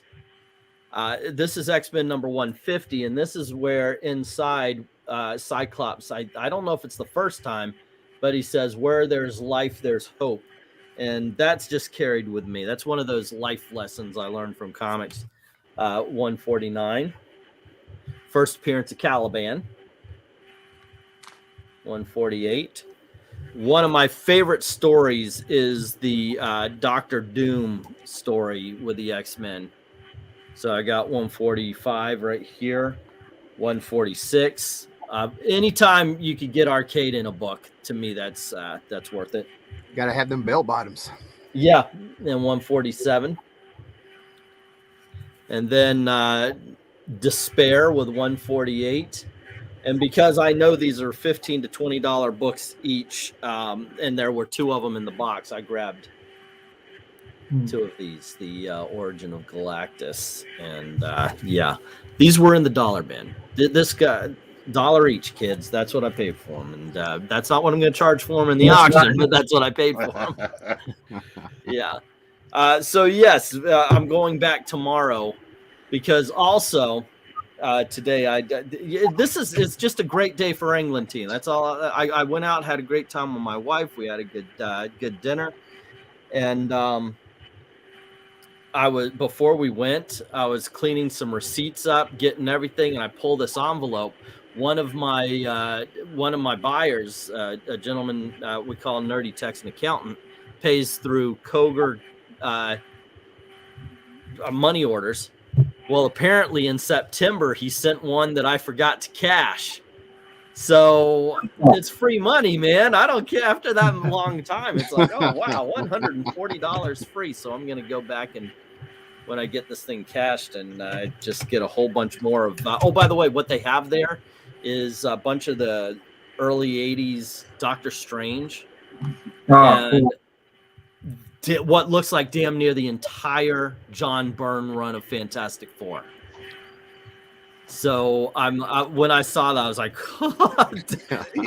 you know, it just occurred to me. Huh. You know, you always read on social media like where these hot models slide into an athlete's DMs. Uh-huh. You slid into mine to tell me about Dollar X-Men. Kind of puts it all in perspective, doesn't it? Feels like there's some subtext there. I just don't know. No, there's not. I don't know what you're getting at, but yeah, I thought it was a good buy. I'm sorry. No, that's it was. I said it was worth it. considering, of course, I'm buying them for the auction when I saw them, and especially this is what I felt like. Okay, you know what? These are probably the ones I need to go home with tonight before I get that check cash. But tomorrow, I mean, freaking run a John Byrne Fantastic Four, man. It's, oh, kid who collected Spider-Man, but it had it had a subscription fold in the middle of it. There were a whole bunch of Spider-Man from that era, like the Will-O-Wisp storyline. Just some good stuff. Good stuff. $5 to $10 books. Was this like all in one box? Yeah. No. They had it like in 4 or 5. And I go there and I check it out because occasionally they'll have like Marvel Tales or the Marvel Super Action, the reprint comics from the 1970s where they reprinted the Silver books. But today they have legitimate Copper Age good. So I'm and Bronze Age on some of them. So I'm excited. I am jazzed. Now, I don't want to slow down the show or anything, but I mean, like I hear something like this, and if this was like a flea market or something like that, I'd offer them like a flat out $100 to $150. Oh, most definitely, yeah. And be willing to do $200 just to take it instead of going back and forth. I mean, I've never really spent that much doing that, but I've helped my friends do it, and I've done it I've done it once or twice. Just I'm like, I'll just give you $100 for everything, man. Yeah, well, I do have with a comic shop. I have a deal because they've got $2 books, and I have a deal if I buy 100 or more, they'll knock it down to $1.50. Yeah. And generally, I could get books like that too. But come on, that's a good find. I'm very excited for the auction finally. After a long time, a friend of ours donated a huge box of comics. I mean, it was ripping at the seams. And it had, we did an unboxing last night, and it had a few 10 to 15, or in what Eric is saying, $30 comics. So it's really nice. Yeah, just a lot of fun. I mean, like I said, nothing old and golden age, nothing that would meet the fossils criteria, but Charlton 66 has had the pleasure, or maybe it was a pleasure for it, I don't know, of like leaving me for 5 minutes around some dollar boxes and coming back. Yeah. Oh yeah, it was great. You got me some stuff, so it was some like some stuff that I knew existed, and you told me all about it. As far as that's concerned, this has been my recent acquirement. Breen has already seen this, but this is one of my holy grails right here that I finally got hold of. This is the first Silver Age appearance of Black Canary, and because I got my daughters into the comics, the comic books I mostly collect to keep are the first appearance of the female superheroes. I've got my golden treasure on the wall over here, which is the coverless Hawkman #4, first appearance is Zatanna. So what's what about that cover you just showed is that I have no explanation for why, but since I was like 6 or 7 years old and I found out who Alex Toth was, for some reason I always thought that was an Alex Toth cover, and I've never known why. Like, it just nobody told me. I don't know. Well, it's got a Super Friends kind of look to it, so I can see that. Yeah. But, all right. I'm actually looking for the statue that goes with this one. So as soon as I find a decent Power Girl statue, it goes on the wall. So a lot of fun. Yeah, but that's all I got to show right now. Okay, looked good though. That was awesome. Yeah, that was good find. Yeah, should we go to? Go ahead. I was saying we might go to Spinner Rack. I don't want. Well, speaking of Golden Age, I forgot to show this one in the Superman show. This is Action number 50. Wow. I love your delivery. Oh, I kind of forgot about it. Yeah, that's awesome. Yeah, it's only Action comics. I don't have a lot of Golden Age. Trust me. Yeah. That is so awesome. Oh, put those X-Men away. I'm going to show you some books now. That's what you. And it's too bad that Jambo's not here because this is the only Jungle comic I have. I think this is an LB Cole, I believe.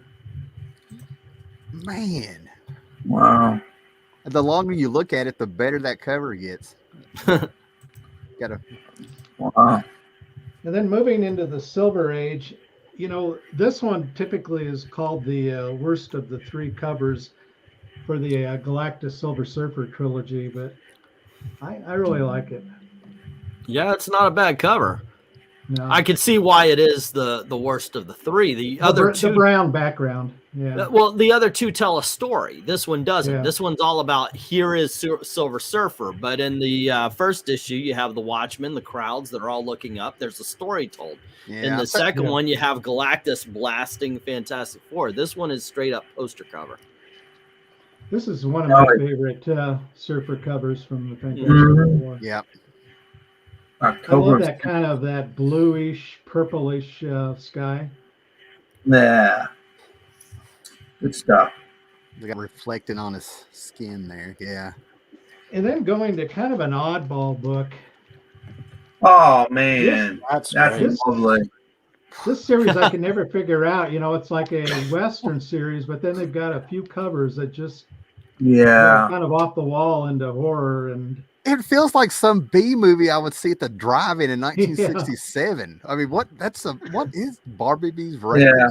Bobby Benson, the actor? The Lemonade Kid. But anyway, that is so cool. And then moving to Jack Kirby. Who? Yeah. What is it about him and the way he drew teeth? They're always kind of over large and buck teeth. I don't know.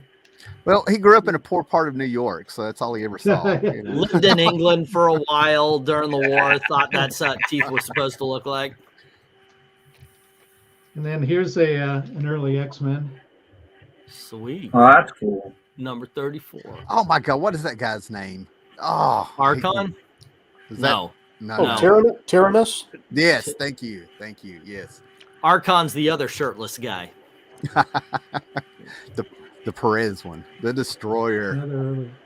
Yeah, my favorite Thor villain. Oh my gosh! They had that. My comic shop had a first appearance of Destroyer for $100, and I was like, okay, I'm gonna get that money. I'm gonna come in.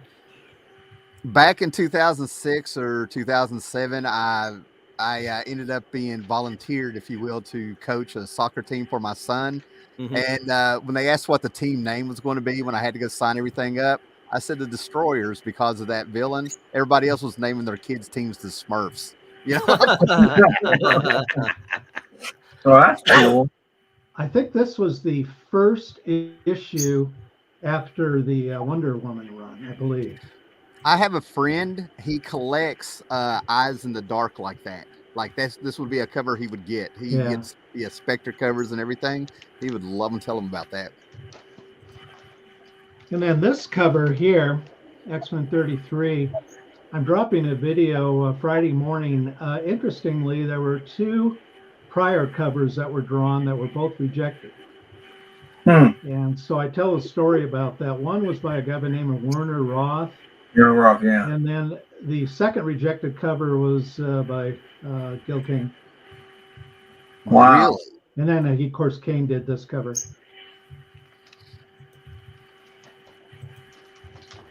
And a couple more I'll show.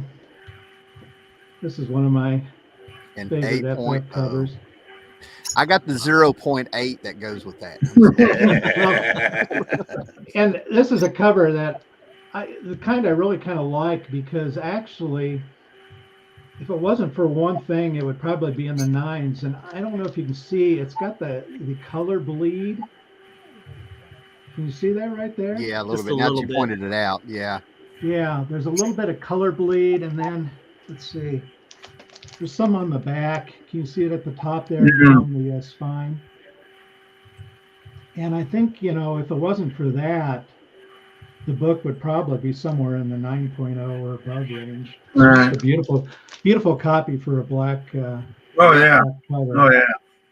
And then the final book I'll show here, just to show that us fossils aren't hip with the newer characters. Here's the first appearance of Harley Quinn. That's fantastic. So are you rich?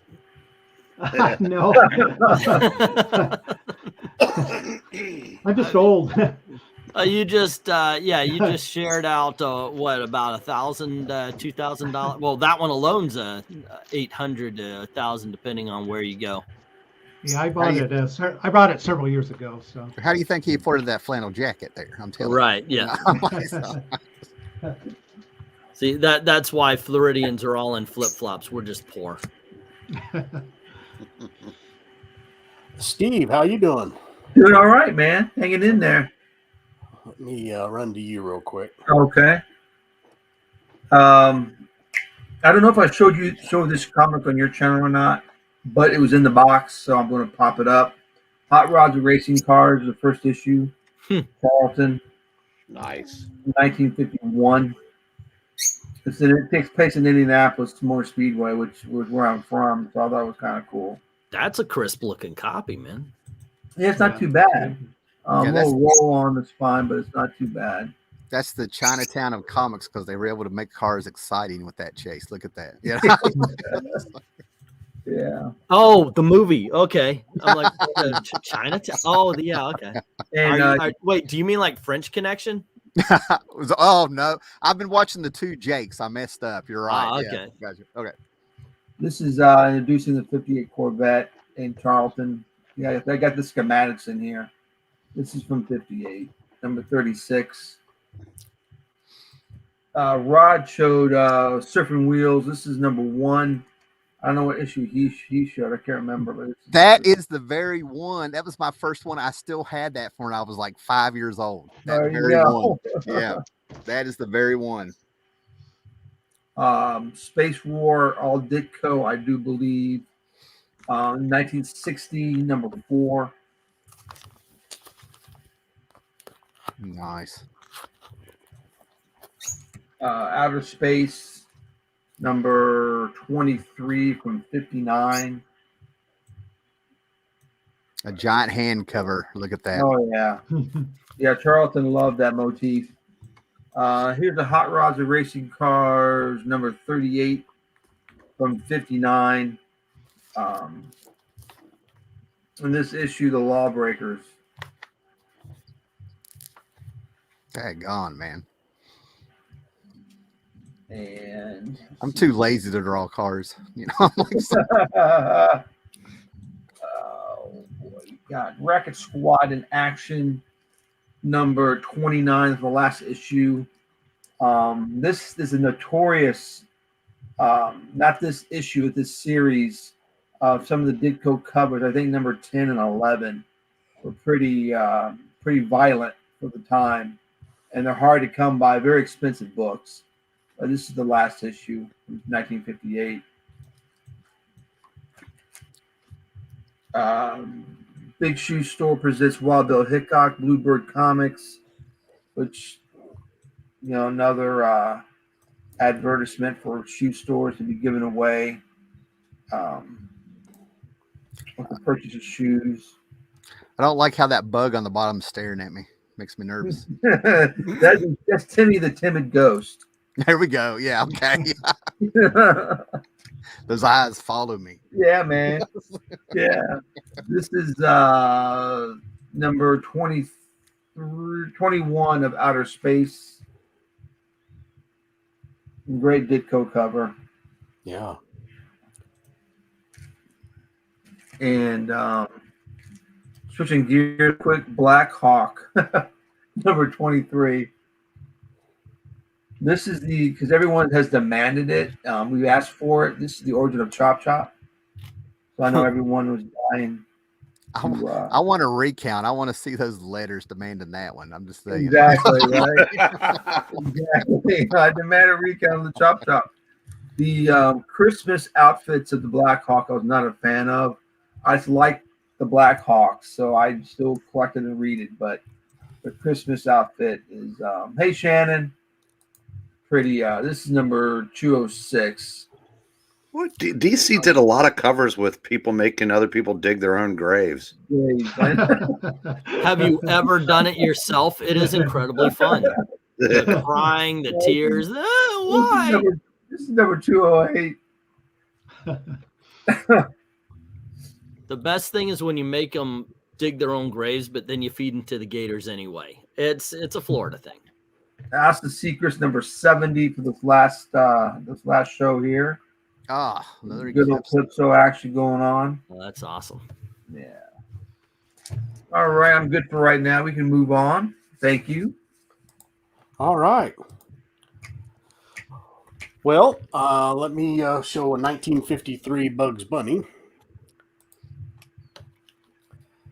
And it's a good thing that he's got the turtle's number. That way it'll save a lot of trouble with the photo finish later to figure out which one. I think they need to drug test those racers. I'm just saying. And that's a cool book. Englantine's a good Walt Disney fan, so we'll show Yep. Oh, that is sweet. That's not too shabby. I mean, you got some spine dings, but that's pretty cool. That's still a good looking copy. Here's one. I'm trying to finish that puzzle. He's got the jaundice. Makes his eyes yellow. Then check his liver. He's got the jaundice. He's got the jaundice. And missed it for Christmas, but little Audrey here of Harvey Comics making smaller candy canes for Eric Breen. He's been eating a lot of candy canes, I've noticed. They can't find it anymore. Not happy. There's another little Audrey. I have no idea. I'd rather have a comic of the kid. Yeah, the kid with the letter E. I want a comic of him. Yeah. How about you, E? Do you want one of those? What? One of the little Audreys? I like little. No, Audrey. the kid with the E. Oh, yeah. Let's get movies about all of the Harvey characters. I'm absolutely fine with that. But let's cast them a little bit better than Macaulay Culkin. Here's some gold key goodness here. Oh, there you go. That's nice. That's a great cover. That's nice. Another gold key. Check out the hairdo on this guy. The man with an asteroid for a head. You know? Oh my God. He's got, wow. It's like the vegetable people out of Lost in Space, but cooler. And a little Dr. Doom, yeah. That is awesome. And the occult files of Dr. Spectre. Yay. I like that series. Very cool. It's alive. That is pretty cool. Zorkon. That is so cool. All right. How about Eric? You were about to go to Tim before. I was? Oh, sure. Yeah, and he's loaded, so. Oh, hey, what's up? Okay, all right. He's loaded. You always got to be Comics or and he's got books to show. Yeah, let me get my posture right. Always got to be ready here. All hunched over in my cave. Well, here. that just makes you a fossil. Okay. Well, I'm when not going to. Eric says go to you, I go to you. So.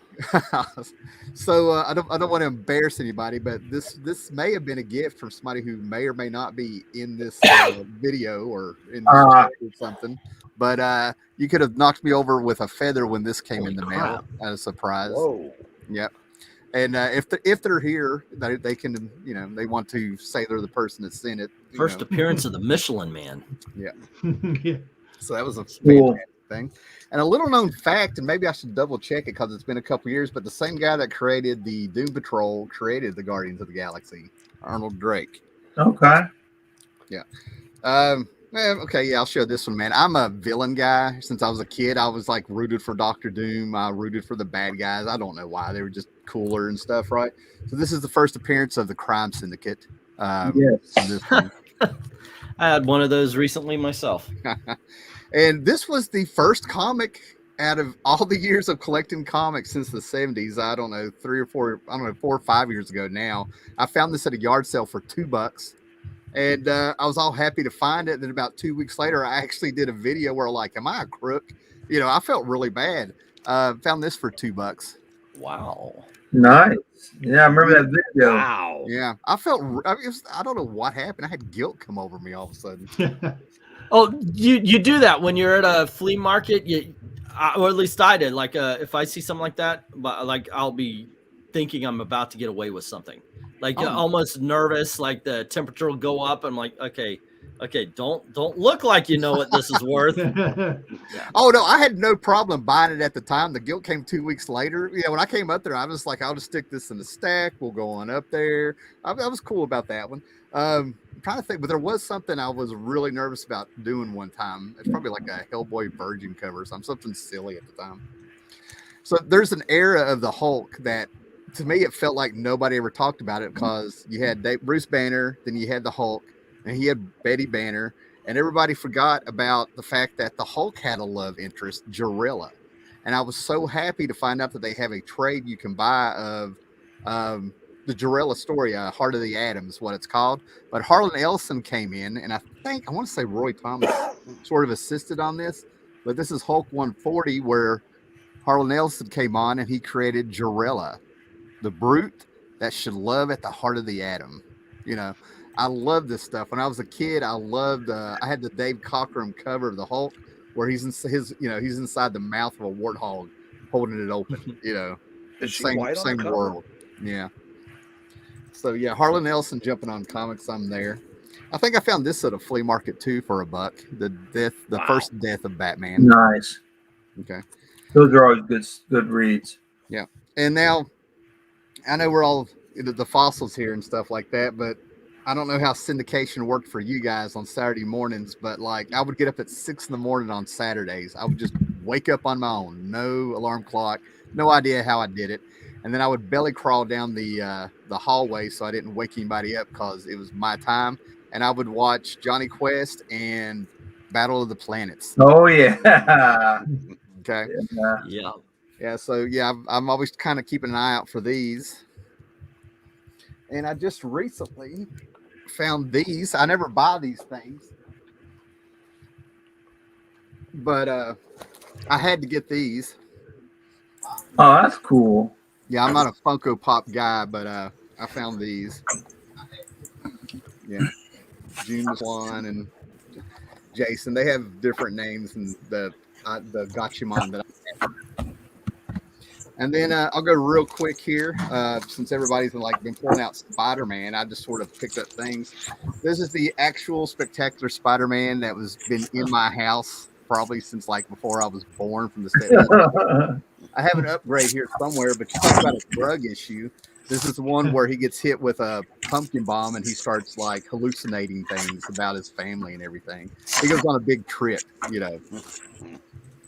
And talking about Ramita, Spider-Man 47. And it was pretty embarrassing because when I showed this book in the haul video, when I got this, for some reason, I tried to say this was the first appearance of Kraven, and what I meant was it was the first time Ramita had drawn Kraven. There you go. It's still a big book. Yeah. It is an awesome book. And a mistake like that is forever, you know. You got the big clone issue. Cool. Second appearance of Punisher. Yeah. First issue of Spider-Man. And I got some beat up copies here that somebody just gave me because they're so beat up. First appearance of, I still think he's the Vibrator because he had a V on his belt. And just a little lizard there. Peter Parker Spectacular Spider-Man #1 with the tarantula. A couple of Spidey stories. And I'll leave it right there, man. I kind of got carried away now that I see the stack. So yeah. Great stuff. Hey, Graphic Man, I got to go down and have some dinner with my wife, so I'm going to check out here. All right, Spinner. Great to have you. Thanks for having me. Take care, guys. Good night. Take care. Good night. What's up, Kenneth? Not much. How are you? I'm doing all right. How you been? I've been all right. The last aired episode, I had a real bad headache, like a migraine. So Graphic Man, I didn't hear the beginning of the show. You guys got through okay? So far, we don't know officially. I've been tested, but don't know the results. So I've been able to successfully hit that mute button every time I've coughed. I don't think anyone has heard me No.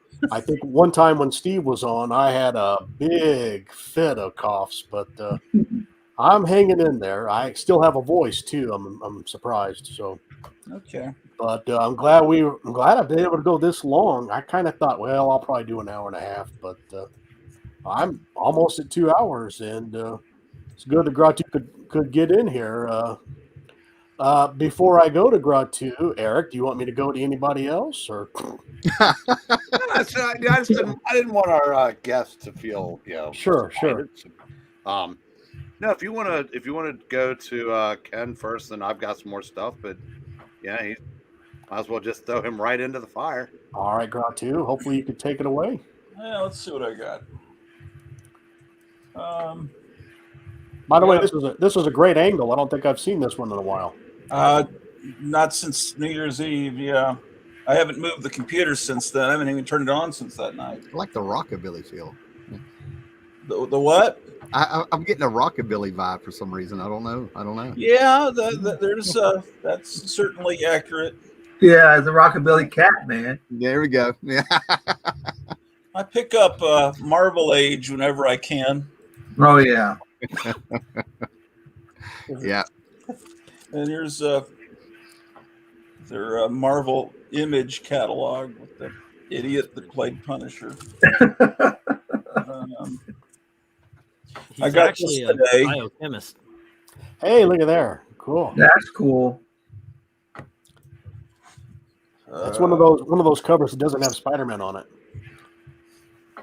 Yeah, I guess that counts. Yeah. The circle there. I already have this. I got it again just because it came into my hands, and the alternative was some idiot getting it. So I got this today. Some lady brought in these books, and a book that I had, and a coworker got it. That's I already have 2 copies of the first Black Widow, Tales of Suspense, and I got this, which I may already have. But that's a sweet book. And then a separate thing, someone brought in their brother's books, and he was in the service, so every one of them is Mark Jewelers, if that matters to anyone. This is a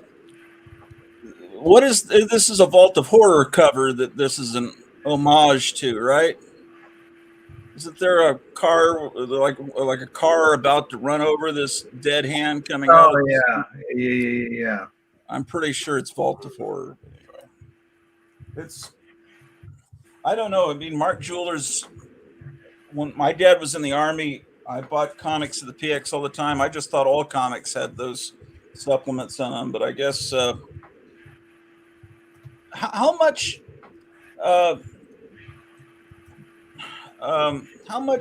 Eric would you add on to a comic's value for the Mark Jewelers variant? Because I've read different things. Some people say it doesn't add much value. They'll sell a lot quicker. What is the policy in your store on that? If I'm doing it, I don't even nothing. It doesn't mean anything to tell you the people that shop there, as far as I know.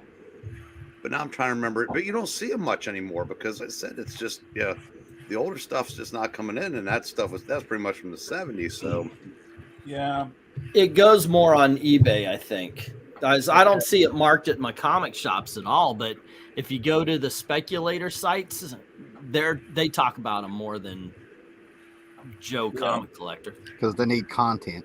Yeah, but anyway, these Batman comics from this era are not even in stock at mycomicshop.com. I've noticed that, so I guess they're in pretty much demand. It was a good time period. Yes, it was.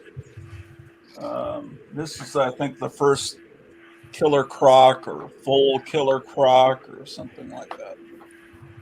Are those Garcia Lopez covers? You can't see.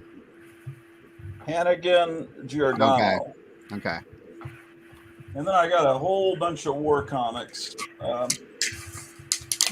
dollar comics aren't going to have the coveted Mark Jewelers stuff, but sorry about the reflection. I keep trying to I keep trying to make myself get rid of my war comics, and then it never happens. Like I'm just like, nah, I can't. I can't. I don't know why. There's no need to do that. Yeah. You'll regret it afterwards, especially just the design on these covers. I mean, that's a great cover. The way it looks Was that like the a Honda black tank? and white photograph, the tank, it's just so imposing. And you know, these great guys like Joe Kubert and John Romita had such crummy children, as far as maybe they're not bad children, but as far as their artwork, I mean, it's just like they took after their mothers. Yeah. This has got a spine roll, and it's not like real valuable, but it's got a Mark Jewelers insert in it. I just picked up stuff I want to read, which is the whole point of. Wait, you can read these things? Yeah. You know what's weird is I'm realizing watching online that magazines are considered to be just nothing now by a lot of these collectors. Because does CGC not slab magazines? Is that why? Yeah, they do. They do. Because I see these people say this is the first appearance of Boba Fett, and they're showing a comic book. I said, no, the magazine was the first appearance. That came out like the week before The Empire Strikes Back came out, because I bought that and I didn't buy the regular Star Wars comics because I already have that in a. But they said, well, that's some people say it's the magazine, but these are real comic books, not a magazine. It's like I don't know. I You don't can like make that video after video about what is a real first appearance and so forth and so on. Yeah, it's all ridiculous.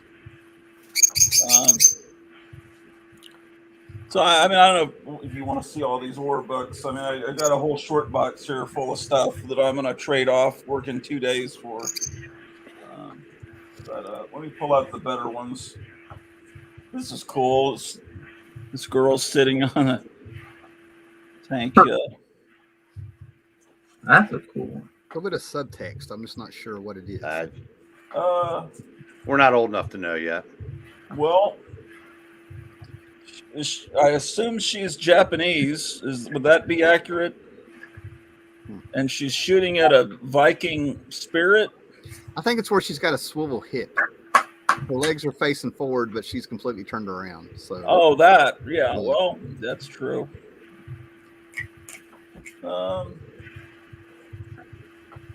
Yeah, just these really dynamic covers. I don't know why I didn't buy these when they came out. I remember my older brother really giving me hell about these dollar comics, because he grew up in the 60s, and he said, "You're paying $1 for a comic book?" I know it's not my channel, but I do want to warn people not to hold your M60 like that guy did. You will burn your forearm. I'm just saying. Yeah. Well, these guys were, I think Joe Kubert and all these guys, that generation, were all World War II vets. Yeah. Kubert, Kirby, yeah, all of them. Yeah. Simon. And I'm no expert, but I've been told, you know, if you watch Get Smart, that guys that are combat veterans look at Maxwell Smart, and, you know, he's supposed to be this boob and everything, but they say the way he handles weapons, you can tell he really knows what he's doing. So, because I think he was a Marine or something. Oh my God, you're the only other person I've seen to have that specific copy of the book. Yeah. Well, this guy just was buying them at the PX. I guess he was in the Army, and then there's this big run of House of Mystery with is I Vampires pretty sought after. Yeah. I've never seen this many good-looking war comics. Usually they're well-read, and dog-eared, and these were bought by an adult that was buying them while he was stationed somewhere. So yeah, that's pretty sweet. Yeah, I just let me know if I'm keeping people up or something, or if I don't know whose turn it is. I'll stop if you need. It's yours. Take it away, man. Okay, that's a great cover.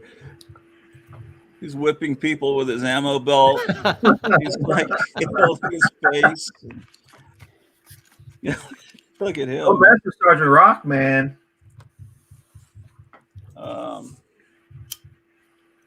Yeah, we switched over to Sergeant Rock. I got them all in order here.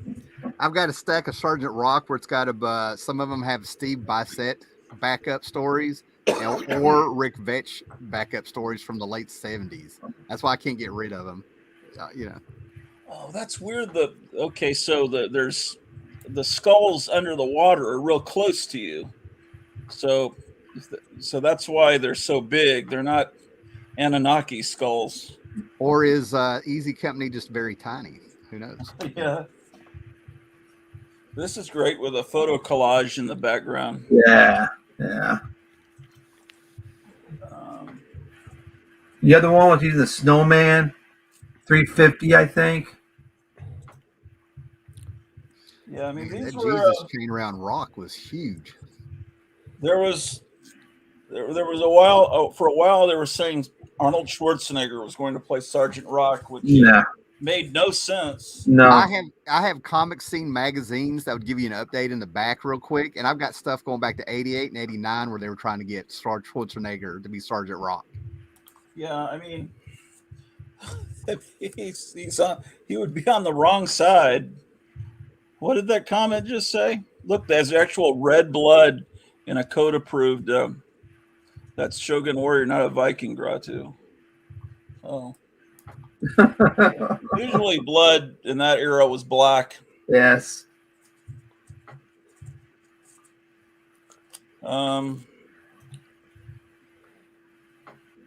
Wow, that's a great cover. I love the red.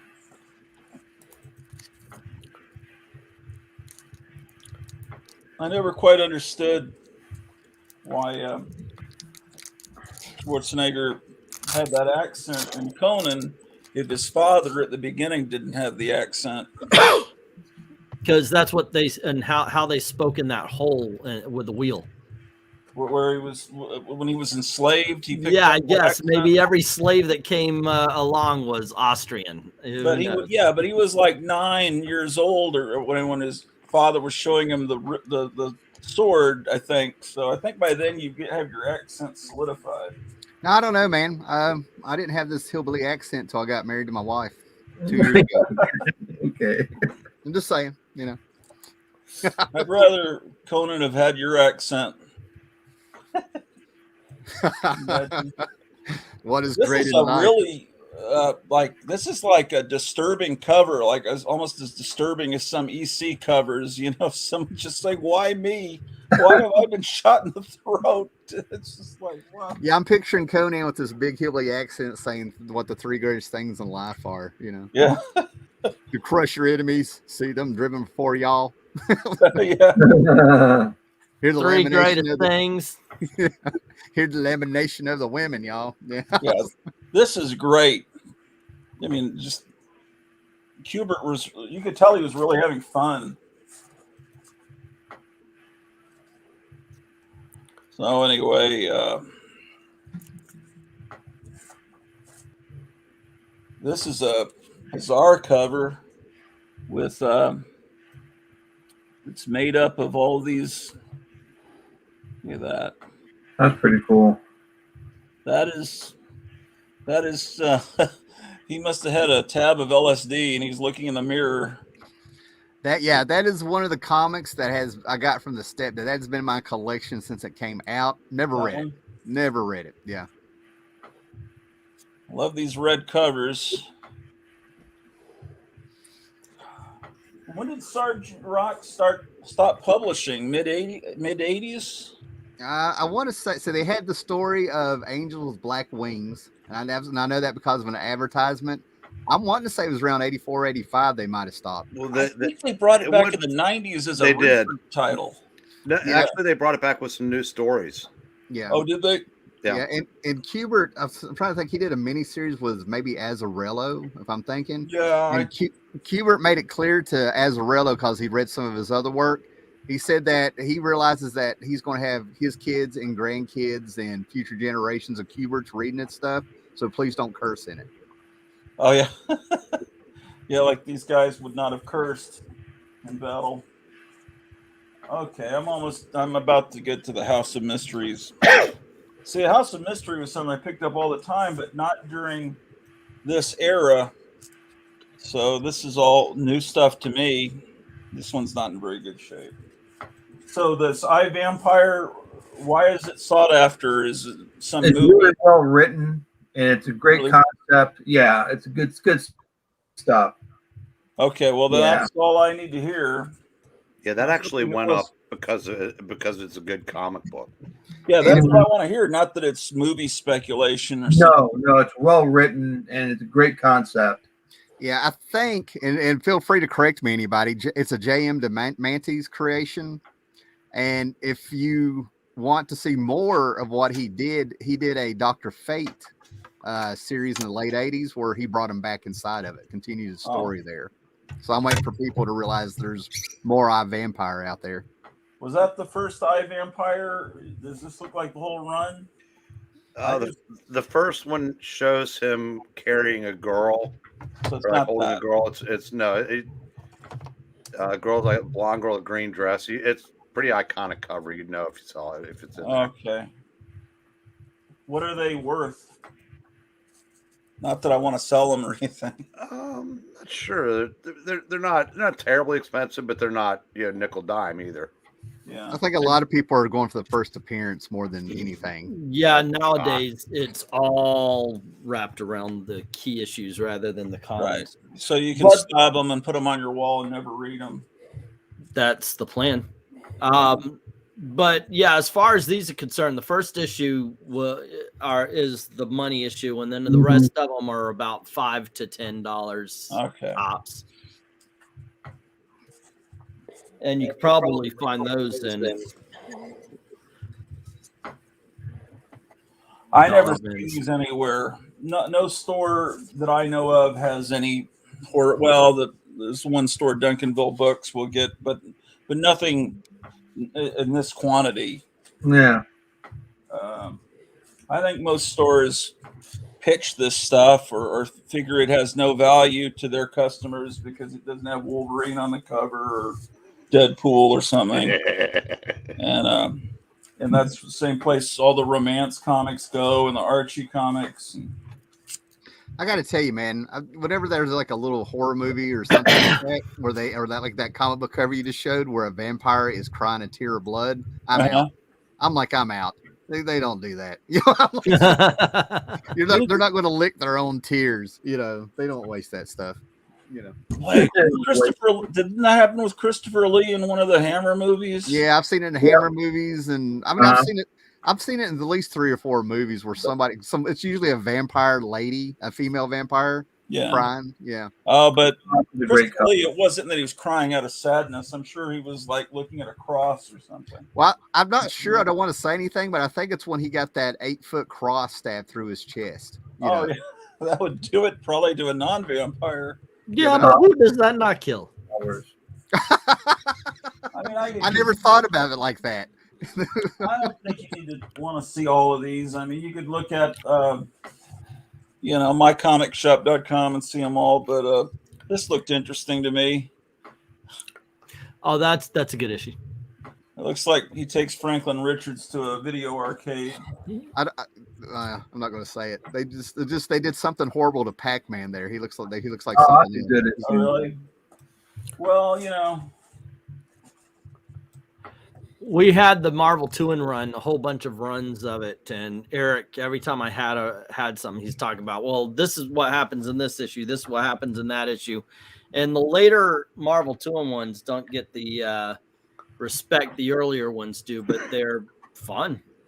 What is this DC comic Fairest? Is that based on fairy tales? Is it like that TV show about fairy tale characters? It's a series that came out of Fables. Okay. I haven't read that either. Is it basically all the characters are real in that? Or? Yeah. And Fables is definitely worth your time. Yeah, it's all Bill Willingham.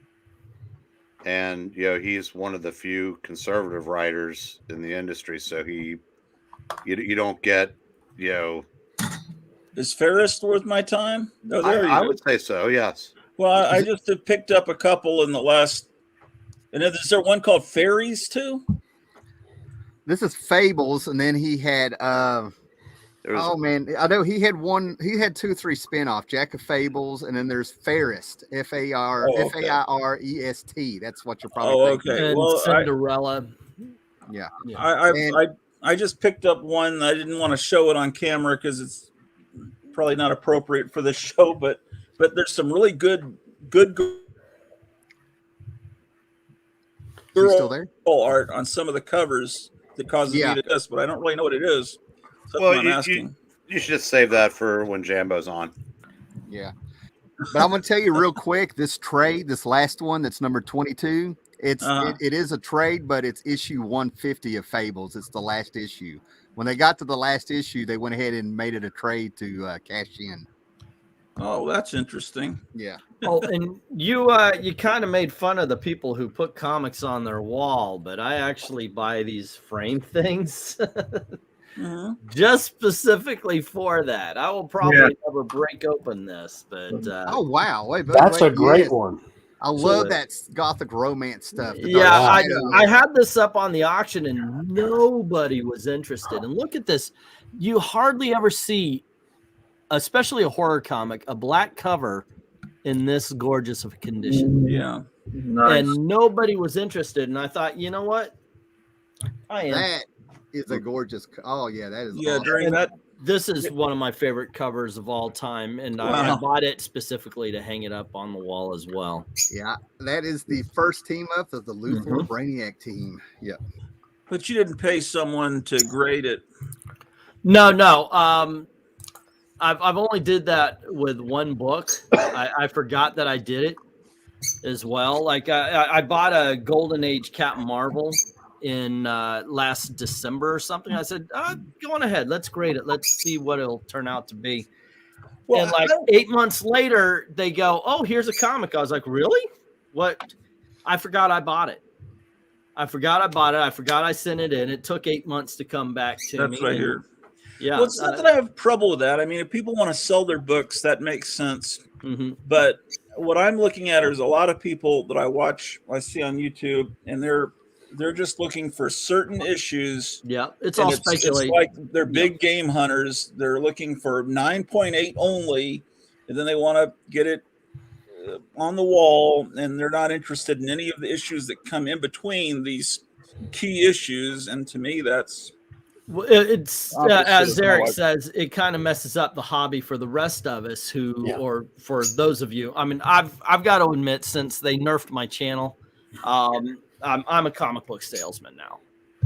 What do you mean they nerfed your channel? Well, I was making between about 500 to 600,000 views on a video, and then all of a sudden, I mean, it was like the next day. You could, if you looked at the analytics, it was like this, and then nosedive.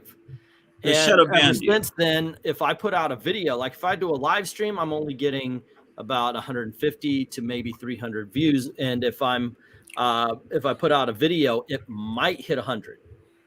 And this is off of a channel that has 18,000 subs. So they're not everybody who is subbed or even who hits the notifications are actually getting notified that we're making the videos. So I had to start doing the auction. That's why I started doing the auction. And I've had some really great books pass through, but I got to admit, I'm a comic book salesman. So very rarely do I keep something for myself. Just recently, like the last week, I put up the Superman, Spider-Man treasuries, which I love the treasuries. They're awesome books. They're some of my favorites. So that kind of hurt, kind of needed it. But in order to keep this thing going, I need to get the older stuff instead of the newer stuff that I'm buying for I can say it on this channel. Not a lot of people are from the auction here. The newer stuff that I can buy for 15 to 50 cents each. I want to get the Bronze Age and the Silver Age, and let's bring those people in. Yeah, that would make the auction a lot more interesting to me. Mm-hmm. I love the auction just for listening to you guys talk.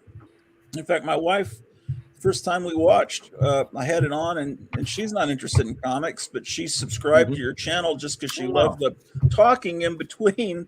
That's awesome. Thank you. It's just because it's like listening to a talk show, like a really interesting talk show.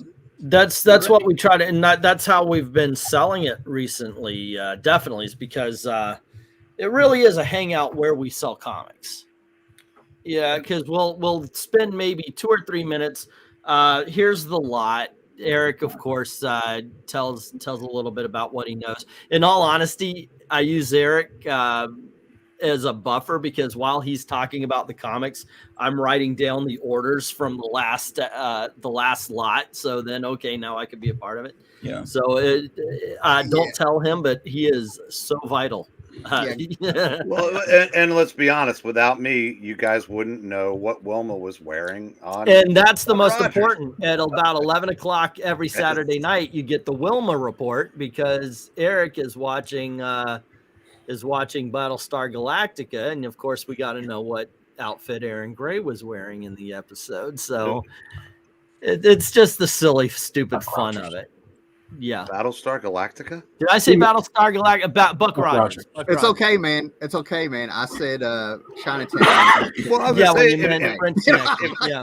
I was saying if she was on Battlestar Galactica, that'd be a reason to check that out too. Battlestar Galactica was what was her name?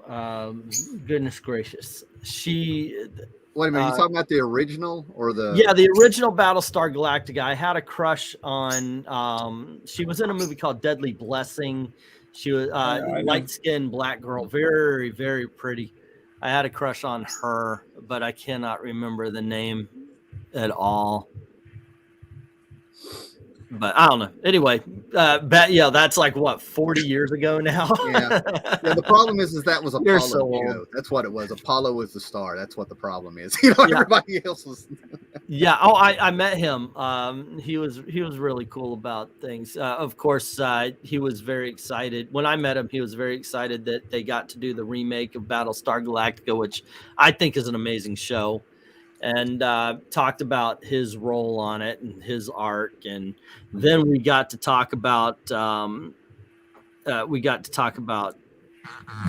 I forgot. I think it was either because I remember I talked about police cop shows with Riker, but there we go. Talking. There we go. I'll tell you what, man. Watching her on Buck Rogers, I was like 6, 7 years old. I was like, oh yeah, her and Linda Carter. And then when she was on Silver Spoons, I was like, oh yeah, Yeah, Linda Carter confirmed heterosexuality for so many people. I'm going to bow out for a minute, but you care if I show you some artwork? I never show my artwork because, you got Harvey Pekar in his movie American Splendor. He can sit there and he can't do dishes. Like he'll get a dish, he'll have a rag, he'll have soap, and it won't come clean. Like people have seen this, right?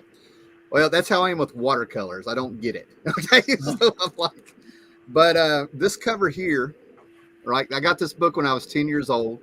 Here's the original. Here's the update, right? And I have probably drawn this thing at least 100 times since I was 10 years old. So I decided to go for it, and I tried to do a watercolor version of it. Well, that's nice. Cool. Well, let me get this to stop swinging here. So, the watercolors didn't come up there, but you guys seem to be a crowd that gets into the comic book stuff here and stuff, right? So, that's cool. Well done. But here's what my regular stuff looks like when I actually slow down and take my time. Oh wow! Wow. So yeah, try the Warlord again, but use acrylic paint, and I bet it'll look wonderful. I'll give it a shot. I'm probably going to go over that one because it took me 2 days to draw that one, and then go over it with the watercolor. And then I had to go in and use the ink because it still looked like crap. I don't know. I don't understand it. It infuriates me that I can't get handle on watercolor. I never. My liked daughter is watercolor. good in that. Acrylic's the way to go, I think. And I've heard gouache is really good. It's like almost somewhere in between watercolor and acrylic. I've used a little bit of gouache, much better. Because someone told me, they said, I think Basil Gogos on Famous Monsters covers use gouache. It was this girl that was an art student, and they said, well, boy, I better start using gouache. Where do I buy it?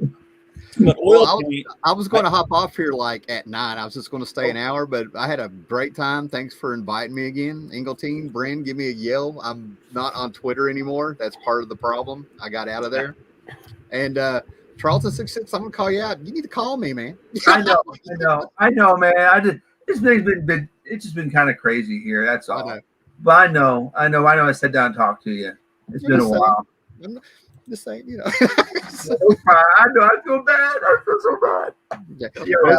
It was good to see everybody, man. I got to get to work in the morning, so I appreciate it. All right. You can find us every Friday at 10 on England's channel, and then Saturday night at 9. So if you want to, do something with us, just hop into one of those chats, and we'll go from there. Yeah, I'll see what I can do, man. Y'all live in a different. Is it a different time zone, or y'all just night owls? Oh, I'm in. I'm on the East Coast, and he's so I'm Eastern. He's Central. Okay, got you, man. Yeah, I'll see what I can do, man. All right, later, guys. Good to see you. Thanks All for right. having me See on. you, Howard. Good time.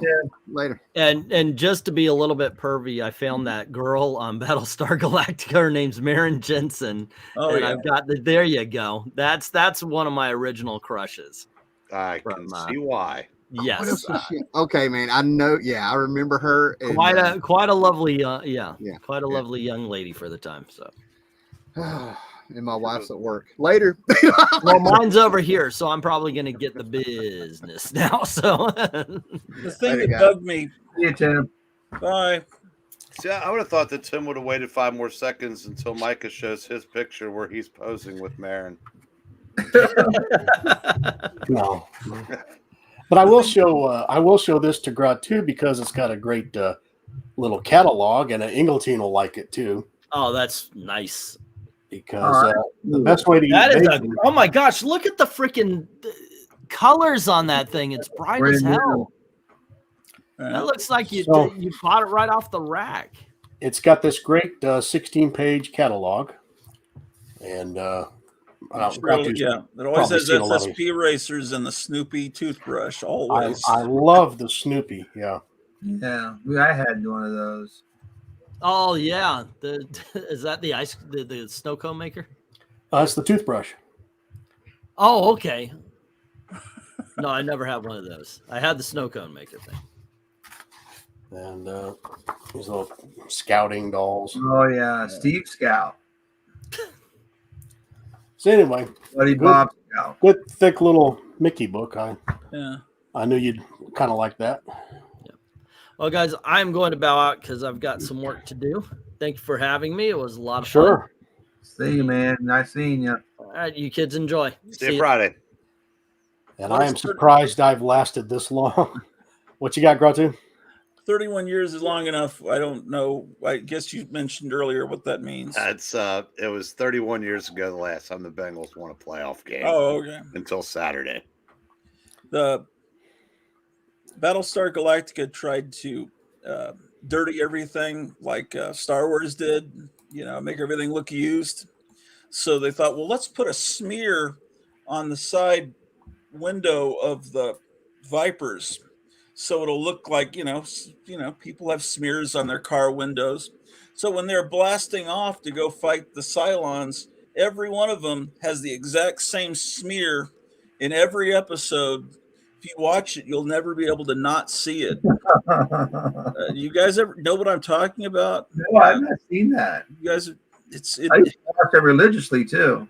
I don't know. It just really got me. I was told that's based on Mormon theology, that Glenn Larson was a devout Mormon, and that it's very much rooted in the Mormon religion, Battlestar Galactica. Oh yeah. But there was a comic convention at a mall that's been bulldozed here locally back in those days, and It was when was it the second season or third season of Buck Rogers when they put a Birdman on? I think his name was Hawk. Second season, yeah. Second season. Well, anyway, that guy was there, and I saw him sitting there by the Montgomery Ward. He looked so lonely. Oh, He man. looked like this tiny little guy, like RoboCop, whatever, Peter Weller. I mean, he's tiny. He looks imposing, on your TV, on your 21-inch TV, but he was a tiny little guy, and he was just like, what am I doing here in Arlington, Texas, at the 4303 Mall next to the Montgomery Ward? I remember seeing him there. I didn't talk to him. But anyway, that guy, I don't know what ever became of him. Amazing. Good. I'm actually doing good. I think it's time to sign off. Hey, just say he's doing good. And I said, I think the graphic ma'am was asking him how he was doing. Oh, yeah. She's worried that I'm overdoing it, and I am. So yeah. Do you mind if that's what we call your wife? No, graphic ma'am. Graphic ma'am. Yeah, graphic. I've showed you graphic dog. I've held him up before. Yeah. So, what symptoms did you go through? Was it the lack of taste and stuff? Things did not taste the same when I felt like eating. Many a times I just didn't eat, and it's been nonstop sneezing, coughing, and you just sit up and realize I got to go do this, and then 45 minutes later you go, why didn't I just do that? Is there a brain fog? No energy. I think so for me, but so my son works through his whole head cold 2 weeks leading up to the wedding. Then I spent a lot of time with him just before the wedding. And then it started really kicking in about Tuesday night, Wednesday morning last week. So I've had after the wedding. Week. Yeah. So, okay. And he of course went on to his honeymoon, kind of still sick, and she's sick. And so it wasn't the greatest, but they wanted to borrow my car, the graphic mobile. And I said, sure, yeah, because I didn't think, about weddings. I thought, yeah, you could borrow it for the honeymoon. So we're at the wedding. One of his friends comes up and says, now, Mr. Colson, I want you to know we didn't hurt your car. And I thought, well, good. I'm glad you didn't hurt my car. How would you hurt? Then I thought, they decorated it. So, yeah, but that was fine. But we got back into town, and I just we've crashed kind of ever since. So I can't believe I'm still able to talk without just I'll probably cough a bunch later here in a minute. But so go ahead, Gert. How do you know if you're losing your sense of taste? Do you go to the comic book shop and buy a bunch of new comics? What up, Pop? He'll be here all night, ladies and gentlemen. I haven't wanted to go anywhere, so. But these still look good to me, and all right, well, the other stuff doesn't. So, do we have time to do one more round? Or do you want Go right ahead. Go right ahead. I might as well show a few more things while we're all still conscious. Let's start with this came up earlier. I thought I'd show it. Nice. The Occult Files of Dr. Spectre, and great stuff. To prove that silly thing didn't bother me, I have that too. Yes, I've got the same issue I was going to show as well. I do. Who greenlit that? I know. Put a big stupid circle in the middle. Anyway, so I mentioned Sketch Smart, so here's number one. Wow, that is great. Very cool. Just a couple of odds and ends here. A Bugs Bunny album. Oh, that's neat. That I apparently it's 4-color, $4.98. Bugs Bunny Christmas Funnies. That's a cool one. That's a nice cover. That last one for Graphic Man, you could put any picture into that album that he's looking at. It's perfect. If you could send him a scan of that, he could be looking at anything you want to put there. There's Bunny. Oh, I don't have that one. Here's an issue of Captain Atom. That's when like strange Oh. suspense stories turned into Captain Atom. Am I right on that, Steve? Yeah. Okay. Let's just grab a handful of nearest box here to close this out. Action Comics 410. That looks like what's his face from Super Friends, the kid. He does, just like his little Jason, brother. Whatever. Here's an adventure the first Supergirl story from her series there. There's a Hot Pants Supergirl. Right. Let's see, Adventures into the Unknown. Some of these I've shown before, but I figure we're old and we've forgotten. You guys hear a UFO sound in the background? And Rod likes his go-go checks. So here's go-go boots. Yeah. Yeah, let's see. And then one more here. 100-page Batman. Oh yeah, great issue. That'll do it. Well, that was great. What a big ending, Steve. If you had anything else, no, hold on to it. Good. I don't have anything, but I do, but I don't. So I'm good. Sure. Well, I will sign us off, and thank you guys so much for coming on, making it a success. I didn't want to let everybody down 2 weeks in a row, so I was determined to do this. And fortunately, I had a lot of people to do a lot of good talking for me. So thank you all again. Great looking books. Gratu, is good to see you. Steve, as always. You too, Micah. Eric, and to everybody in the chat, thank you all so much. And keep on drawing. Yeah. I don't remember what I used to say.